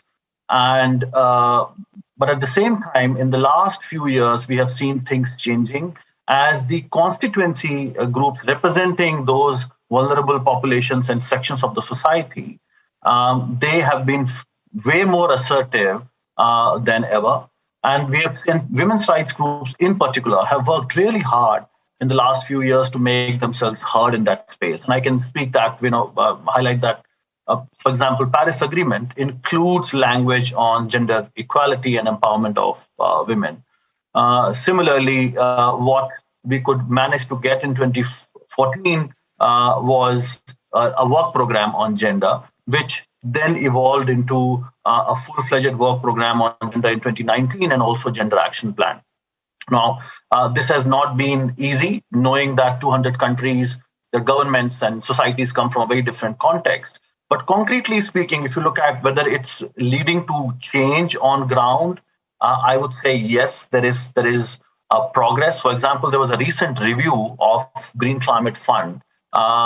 It found that 95% of the approved projects have provided gender assessments, and out of which about 90% have been able to even provide gender action plans. So, the pressure that was created at the UN level is beginning to kind of convert into real financing, real support. And about 80% of projects also provide gender disaggregated indicators. So we are making progress. So the pressure at the UN system level is beginning to translate into some actions. But of course, we have a long way to go because the need is massive.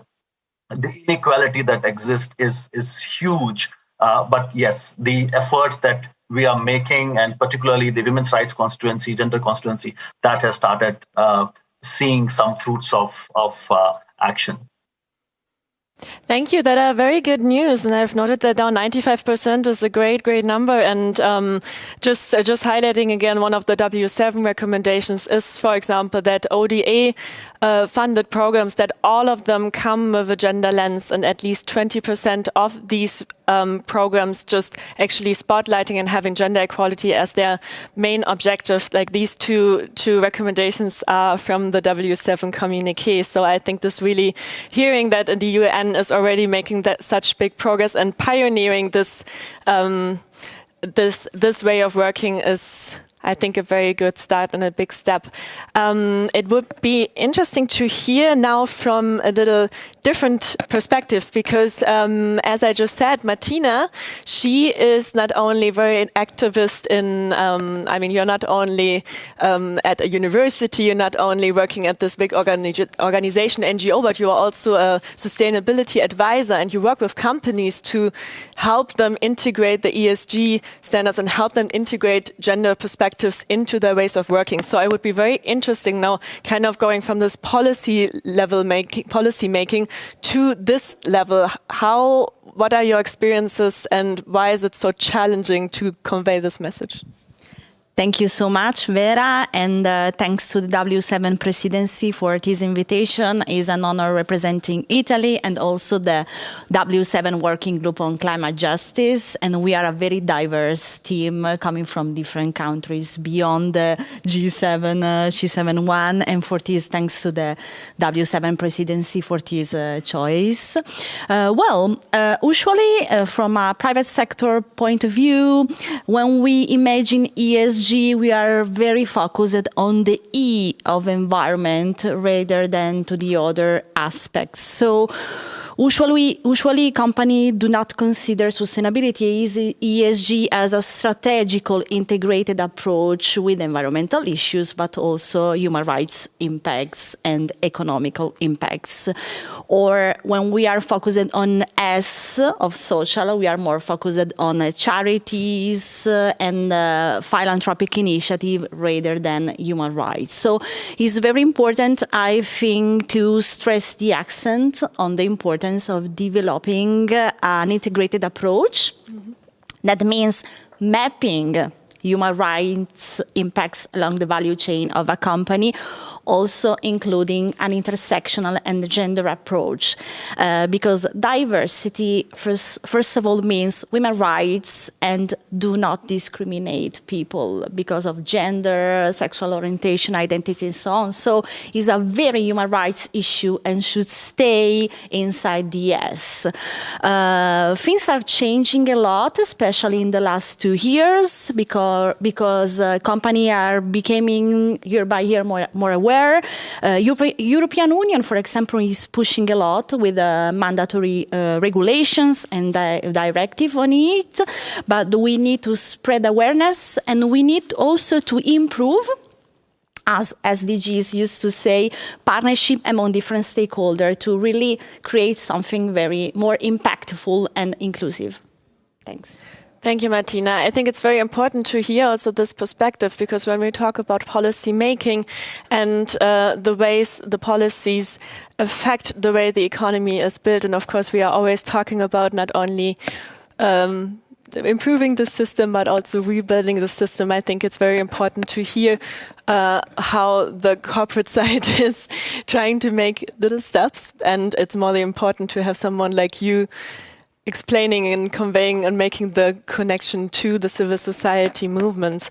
But for the second round, and I think this fits very well, we actually want to talk about the ingredients. When we say things like gender transformative climate action planning, I mean, that sounds very technical, but we want to, in the second round, really make it clear what does it mean to have gender transformative programming, or to have gender sensitive programming, or how to actually develop a policy making that includes different perspectives. And I'm now looking again to the logo and the colorful sparks to have rainbow policy making. Like what is, I'm not sure, Harjeet and Janet, if you have listened to the previous panel, but my colleague Juliana just said how we always talk about including different voices, perspectives in terms of different colors into policy making. So it would be interesting to hear what your experience has been there. So, and Harjeet, I now go again to you, because when we talk about the different ingredients, and you, 3 weeks ago, I think it was, you have already adopted the Civil 7 communique. So we are, of course, also very interested in how your communique and the ingredients you present are gender transformative. And secondly, I mean, I just in the beginning, I've introduced that you are also co-founder of this local enterprise. And I'm really wondering, how do you feel could the G7 better integrate voices from locally led groups and shorten the gap between what is done on the high level and what is actually on the ground, where they are the people that are the most affected? Sure, Vera. As I highlighted just a while ago, that the C7 communique very clearly recognizes the disproportionate impact of climate change and other crises on vulnerable populations and women. But at the same time, it also recognizes their active agency, their leadership role in policy making and implementation. Of course, because C7 was covering a host of issues, and there was a limitation of words, or even we were counting characters, so we could not go into a lot of details. But the elements of gender transformative approach, as we call it, have been integrated. The communique does refer to how we need to understand the context. It's not about one size fit all. It's about identifying gaps and opportunities, specific gender-related vulnerabilities, even systemic and specific power imbalances, and how resources are important to bridge that gap.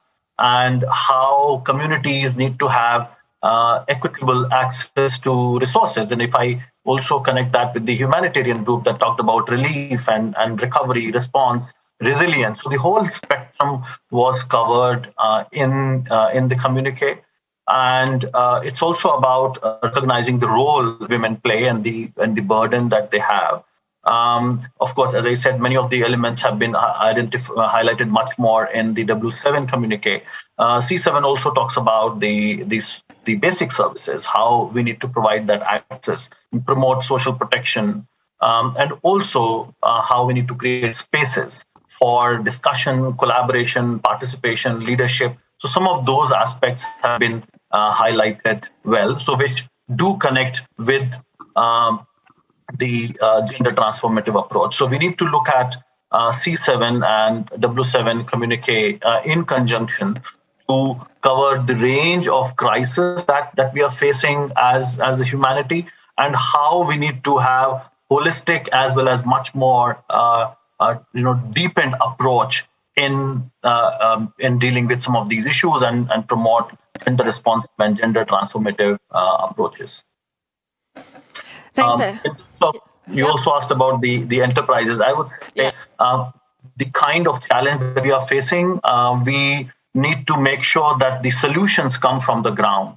And because just a decade ago, we were living in a less than 1 degree warmer world, and look at where we are, 1.2 degrees, and impacts are everywhere, not just in developing countries, but also in the developed world. And nobody is fully prepared to respond to those impacts.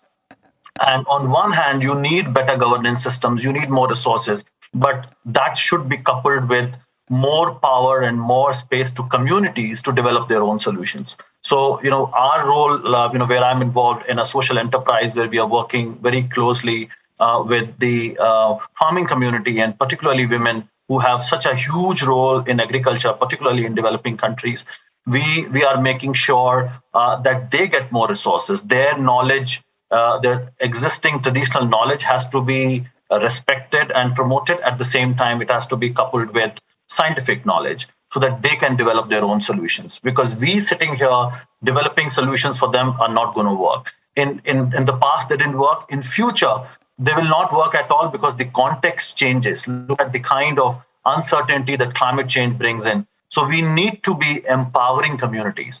And I keep saying that empowerment has to be goal as well as a means of working. Because if communities are empowered, even if the context changes, even if the situations are different, they'll be able to develop their own solutions. And that's why we need to work with local communities and promote their enterprises. Thanks, Ajit, for these powerful words. And I'm now just quoting you again, the solutions come from the ground. And when I now think about the youth movement of the past years, last year there were more than 4 million young people on the street across the world voicing their not only concern, but about that they were desperate in seeing what happens to the world, that time is running up and they feel leaders are not moving, they're not doing, they're not delivering. So, Hannah, I'm wondering, from that perspective, like what is that you feel, because Ajit has already presented his ingredients and how the role of empowerment and creating space for discussion is what is missing, and what could only be the way to include the different voices. So from the Youth 7 background and also from your background as a sustainable activist in South Africa, what would your ingredients be for gender transformative policymaking? Thank you for the question. Yeah, I think, as I mentioned in my previous answer, yes, it is often young people and women that are working on the ground, starting these social movements. And the engagement with youth and women is definitely increasing. We're all here together today. But something that is lacking is real meaningful representation. I'm tired of old white men making decisions on behalf of my life. And I want to see more people like me in those high levels of decision making. On top of that, I think we need a bit more transparency with policy making, because we've all spent hours and hours developing our communiques, But we don't really see, a transparent system of how it gets implemented and integrated into policy at the end of the day, or how it does not and why. Maybe just to share a short story from my Y7 experience last week. We spent hours and hours working on this. Some of you will know a lot of money was poured into the Y7 as well, and a lot of people volunteered their time. And at the end of the communique, once we had voted on it, we were told to choose one policy recommendation for each track to put on the front page. And the reason for that is apparently because people might only read one page. And then my question is, are we here for tokenistic reasons, or are we actually here for meaningful engagement, in which case we need them to read more than one page? Yeah, thank you. Thank you, Hannah. That's very interesting that you say that, because we are also kind of following a similar approach. We have the communique, the 2-pager, because we also have the experience. We don't have that much time with G7 leaders. Unfortunately, today we don't have a G7 representative on the panel, which is a big pity, because there is a lot to say, and we will share the discussion points today afterwards. But it's it's I think an experience that all of us civil society representatives share. And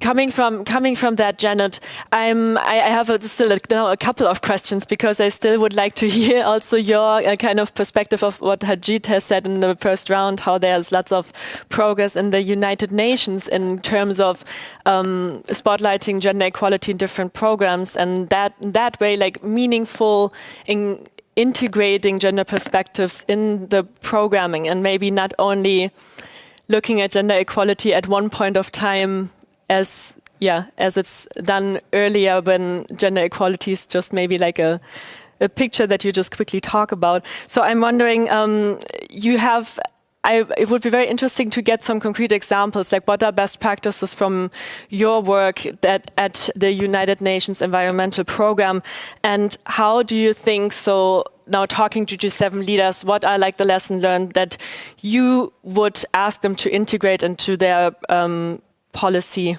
planning? Thank you very much, Vera. One of the lessons that I don't want to say it's a best practice, but it's a lesson learned, is that we have to use evidence-based information. You must have that data.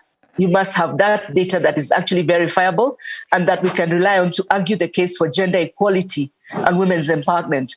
And not just looking at women as agents of change, because that will actually just fade off, but we are looking at that kind of information to ensure that we have women and men, boys and girls, all levels, be part of the decision-making structures to determine the best way to address environmental challenges. And Hannah has mentioned that really the youth have to be at the decision-making table. So we're saying we need that evidence to really come and push forward to put us on the decision-making tables. Again, we have to shift gender norms in sectors traditionally seen as men's sphere. Otherwise, we are going to lose our momentum and the opportunities to drive change. So really have to start having that mind shift in terms of looking at what is traditionally female, what is traditionally male, so that we can be able to drive some change. Again, we've seen different places, different organizations, agencies, civil society members who are coming up with innovative solutions to the crisis. From our end, from UNEP, we have a project in Asia Pacific, which is together with UN Women and is funded by the government of Sweden. And through this project, we're advancing women's leadership in the energy transition. And we have supported more than 40 women-led enterprises to run renewable energy businesses and increase productivity, income, while securing towards climate resilient livelihoods. And we've seen evidence, it's an example of where climate change mitigation adaptation goes hand in hand with gender equality in the heart of action. So we're saying, let us look for those good practices and then let's escalate them and have them amplified at different levels. Thank you, Janet. And I think I'm really interested then in the next round when I would ask you for this one thing you would put in the G7 communique, because it's exactly these kind of concrete examples and initiatives, I think, that need to enter the G7. But Martina, you have now listened to the different ingredients that have been presented by Janet Tajid and Hannah, but also the barriers and challenges we have seen in putting these ingredients into G7 policymaking. So my first question would be, what has been your experience from the past years? Because, I mean, you have already engaged with G7 leaders in the last year in Women 20, but also you have been engaged in other G7 and Women 7 processes. What is your advice? Like, what is the most effective way of convincing G7 leaders? And my second one would be, of course, from the Women 7 communique and from the discussions that you have with other Women 7 advisors. What did you find the most maybe surprising or the most important ingredient for gender transformative policymaking? Thank you so much for this challenging question. I think the main answer is to create a solid dialogue. This was the ingredient of last Women 20 presidency in Italy, and I had the chance of following also the UK W7 last year. So maintain a constant dialogue with institutions, try to support them in creating the most impactful content, being also as a civil society representative, very diverse. I mean, we should be able every year to engage associations, academias that are very diverse, representative of different point of views and different intersector experiences. And we need to share with the G7 data, the need of intersectional and gender data, but also the few researchers that we have on impact are a very good way to invite them to listen to us. I think also the role of companies is very important. We should engage them because diversity now seems to be an hype, a trend. Instead, we need very solid, very impactful policies with the Grievance mechanism, human rights and diversity assessment, and we should I think we should include company as part of the solution for pushing the G7 or the G20 on these gender transformative actions. Thanks, Martina. And I think that was a very, very powerful answer to the challenging question. So thank you for closing this round, because the last round we really want to know. I'm looking now at the list of questions, which is also not that many. So which I think, it's a pity that the ministry is not able to be represented here, but we are still, I think it's still very important to have this dialogue and have the discussion and share the results in the end. And of course, we will have many other points of engagement. And I'm now very interested in this last round of statement, because we all know there's a countdown to the G7 summit in 4 weeks, and that's where the G7 leaders will put together a joint declaration, a G7 communique, and that's where we want to, of course, feed in our recommendations. And we have already talked about the ingredients, and Hannah has already said how it's important to, if you engage with G7 leaders, to reduce down the points you have on actually just a page, because in the end, if we are honest, we just mostly have a minute of important people's attention. But having this in mind, we have now a minute for each of you. What is your first demand? So what should the G7 leaders should deliver on? Like, what is your first recommendation and maybe a concrete implementation step? Because this is what we are here for, not only about policy making, but policy making in terms of implementation. And I would ask now to Janet to answer first. What is your number one topic to include in the G7 communique? Simply put your money where your mouth is. So what the recommendation would be actual political and financial commitments towards enhancing the meaningful inclusion of women and women's empowerment and gender equality perspectives in environmental matters, not just recommendations or advice, actual commitments. Janet, and followed by Harjeet, what is your action quest? I will not say that Janet stole mine because that has been a common concern. So I would say G7 leaders must meet their commitments and demonstrate leadership and go beyond words or walk the talk. And we need to increase investments and capacities and actions to achieve gender transformative results and responses to multiple crises. And as we have also mentioned in the C7 communique, the G7 must contribute to a more equitable, just, resilient and healthy world for everyone, everywhere. Thank you. A healthy world for everyone and everywhere. And Hannah, when you talk about your one thing you would like to see in the communique, I'm also giving you this question that just came up. And how would you then hold the G7 decision makers accountable? How can we hold them accountable to make and ensure that they fulfill what we quest? But you can start with the first quest first. Okay. There's a lot of big questions in answering in a short amount of time, but I will try. So my one thing is maybe more of a specific request, and it's to do with public transportation. And this might seem really strange for those Berliners here that are used to catching the train late at night. But unfortunately, in South Africa and many other global South countries, getting public transport for women, youth, and other groups of people can be very dangerous. So, to give you some perspective, in South Africa, every 3 minutes a woman is raped, and often this is escalated by using public transport. So I think this is we need good public transport to develop, to have more sustainable cities, but also to give women the freedom of movement and more access to economic opportunities. On your second question, that's a difficult one. I think that all of us have to work together to make sure that G7 leaders are held accountable. How we can do that, I would say through advocacy work, through conversations like this, but also through grassroots movements.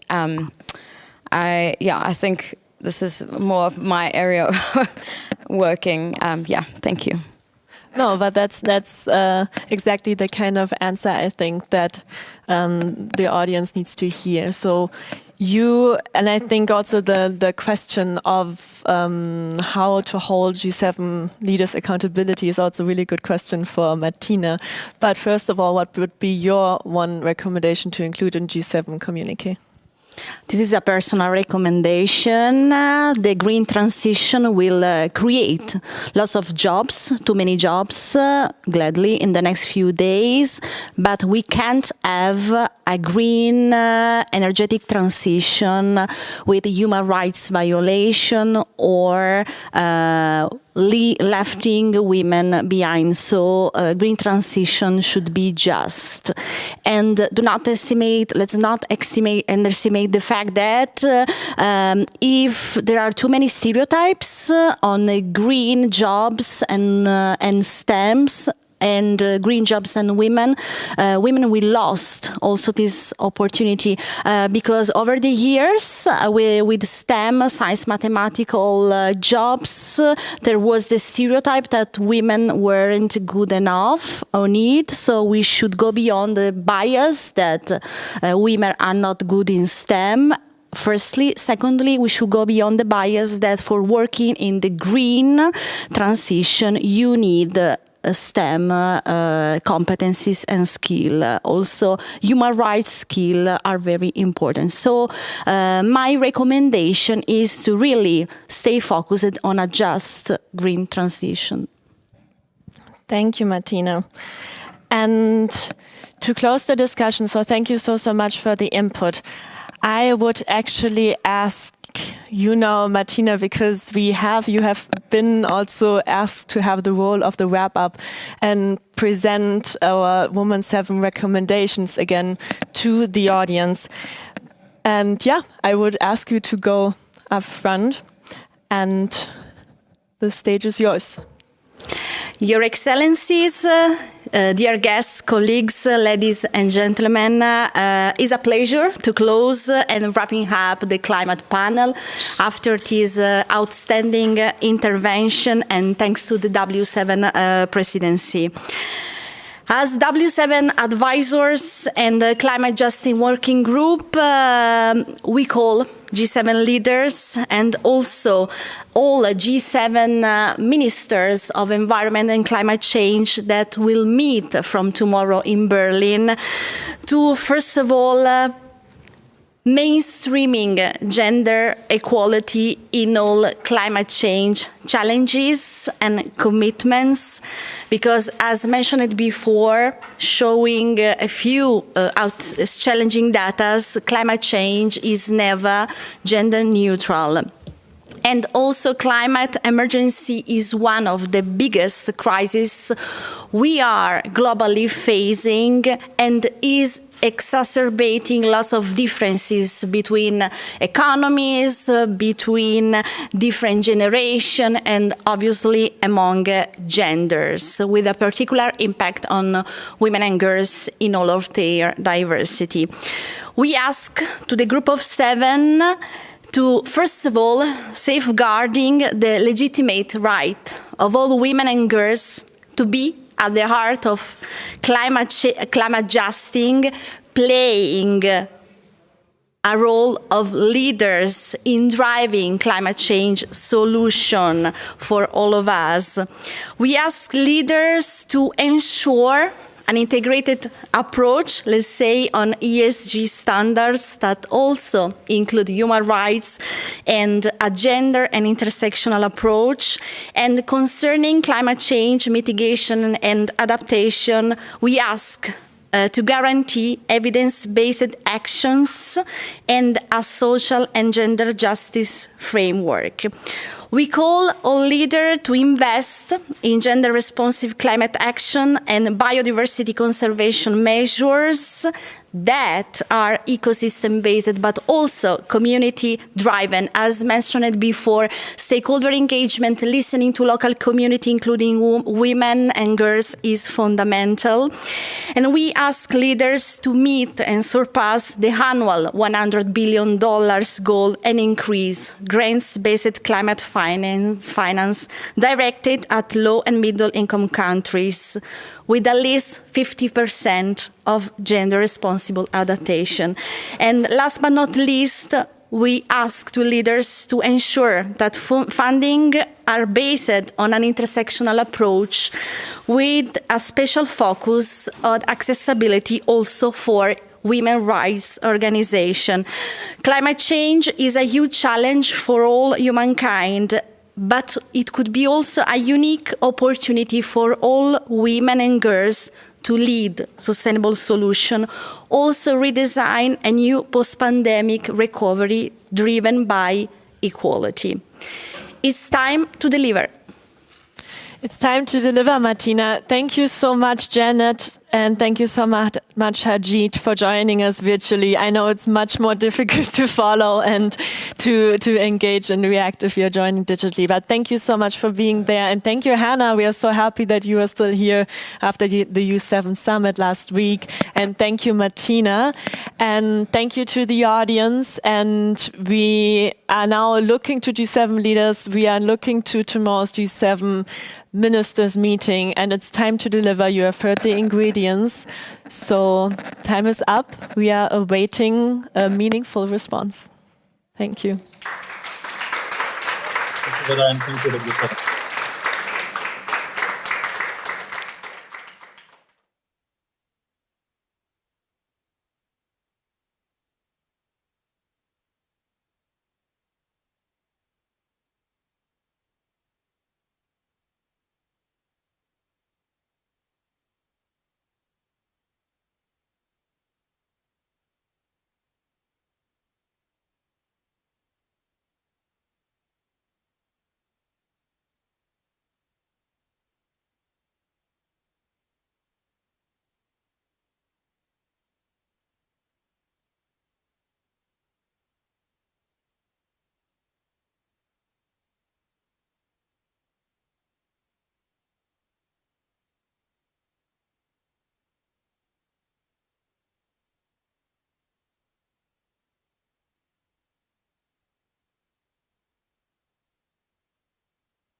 So thank you for this amazing discussion. It was great listening. And now we have another interactive element, dear audience, just the last one for today. Describe with one word what you take with you from today's event. So I will come back to this in a minute or two. So you have some time to think about it, and there's no hurry. So describe with one word what you take with you from today's event. And now it's time for the closing interview recap. And for this, I very much welcome Shan Sherwan Hussein here on the stage with me. She's one of the 64 advisors to this year's W7 Dialogue, who developed the demands and recommendations we will hand over to G7 President tomorrow. So, Shan, I'm very happy to have you here. And she's one of the advisors that has traveled the longest, really. She came from Iraq just the day before yesterday. She's a gender specialist, and her work focus lies on gender-based violence prevention and related topics at a large humanitarian organizations in Iraq. So, welcome here again. Thank you so much. Hello. Shan, what were your impressions of the event today? Was there a highlight you want to mention, or please? Yeah, I don't want to be that person who says the whole event was wonderful and everything was a highlight, but it was truly empowering, and it was wonderful to be at the presence of all of these wonderful and amazing women and men who are supporters and allies as well of women and our cause. What I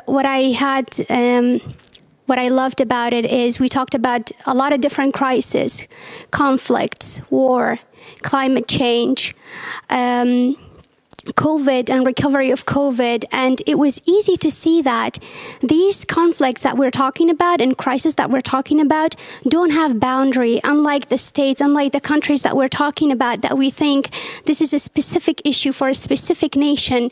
We saw that there is no boundary, there is no limit, it travels across the globe, and women are affected disproportionately.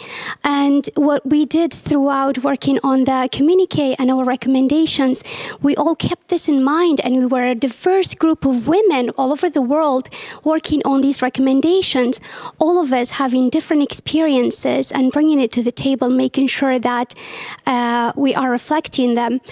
So it was easy to see all the wonderful work, the empowerment, the passion that the women had for their causes to come through this summit, and I'm just truly humbled and honored to be surrounded by this much energy and passion towards women's cause. Thank you, Shan. So great to hear all of this. And I know also that it was a great bunch of work the last months to develop this communique and to summarize the demands and to come to a common ground together, right? Because as you said, it was also important for the W7 presidency, in fact, to have a lot of people from the Global South also being part of this whole dialogue. So this is really important.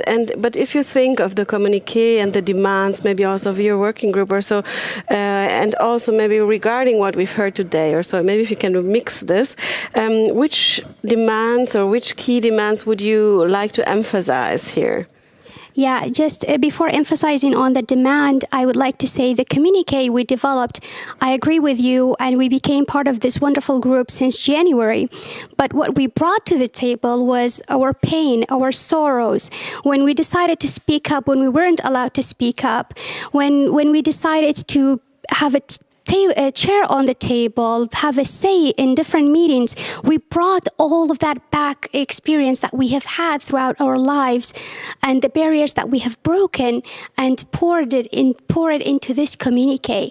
So it was a product of so much experience, rich experience, that we were able to bring it together. What I noticed throughout the day we were talking about, and it's funding. it's clear that funding is one of the issues. When funding was cut for COVID, during COVID time, women and girls got affected. When we're talking about funding not being allocated to feminist organizations, this affects our work on the ground. So it's really important that we go back to the importance of funding, dedicating and allocating funding, especially the additional 2% for a COVID recovery, as well as 50% of the 100 billion to women-led organizations and going towards the cause of women. What's really important to know, it was wonderful to hear about Germany's feminist development policy, but it's really important. We know that this is going to happen, hopefully, but then to make sure that those organizations, those grassroots who are going to receive this funding are going through gender audit to make sure that women really have a say. Women are decision makers in those organizations as well. Thank you for this. We also made sure, or I think also in our discussions with the whole advisors and in the working groups, to make sure that these are smart demands. You mentioned several numbers, so this is very, I think, kind of easy to grasp, and to see and to work on this. So this also goes to the G7 leaders. Please read it. Take it with you. And now wrapping up, what are your expectations of the summit tomorrow? We have this handing over to the G7 President and Chancellor Olaf Scholz. So what are your expectations towards this? Well, from today's event, the bar is set really high. So I believe that tomorrow is going to be another wonderful day full of concrete, smart goals directed at the G7 presidents. And as you said, I do truly expect that they will read it and implement it. What I want to say is we are here from both the Global South and the Global North. Please talk to us. Please let us know if you need advice. We are here. We have gone through it. I've grown up in poverty, in war, and I do understand what it means when you don't receive support and when you receive support, and how to empower women. So if there's questions, don't make the decisions on your own tables. Come to us, ask us. We would be more than happy to share our experiences and the lesson learned with you. Thank you so much. A grand round of applause for Shan. Thank you so much.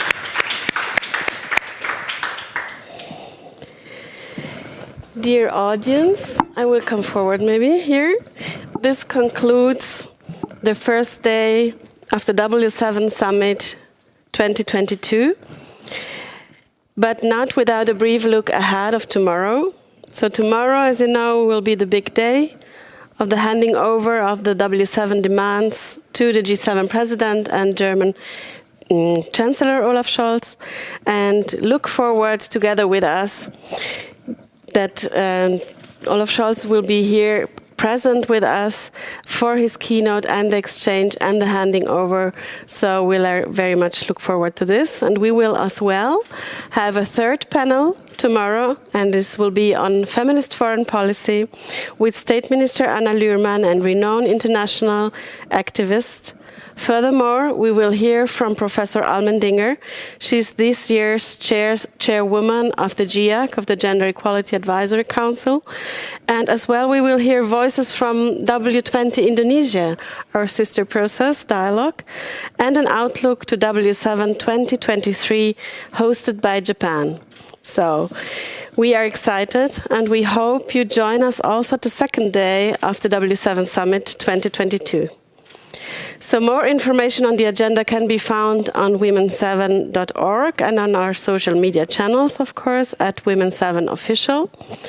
And before I close, of course, I want to tell you the results of the interactive survey. So the question was, remember, describe with one word what you take with you from today's event. So we can see the results, I think. Have a look at the impressions of today. I see a big, big word in the middle, and that's empowerment, and that's so great. Empowerment, but I also read leadership, follow the money, what you just said also, Shan, access to platforms of power, inspiration, feminism, inspiring together, motivation, delivery, female energy, and all of this. I wish you and us, and I thank you all. Goodbye, and hope to see you tomorrow. Thank you.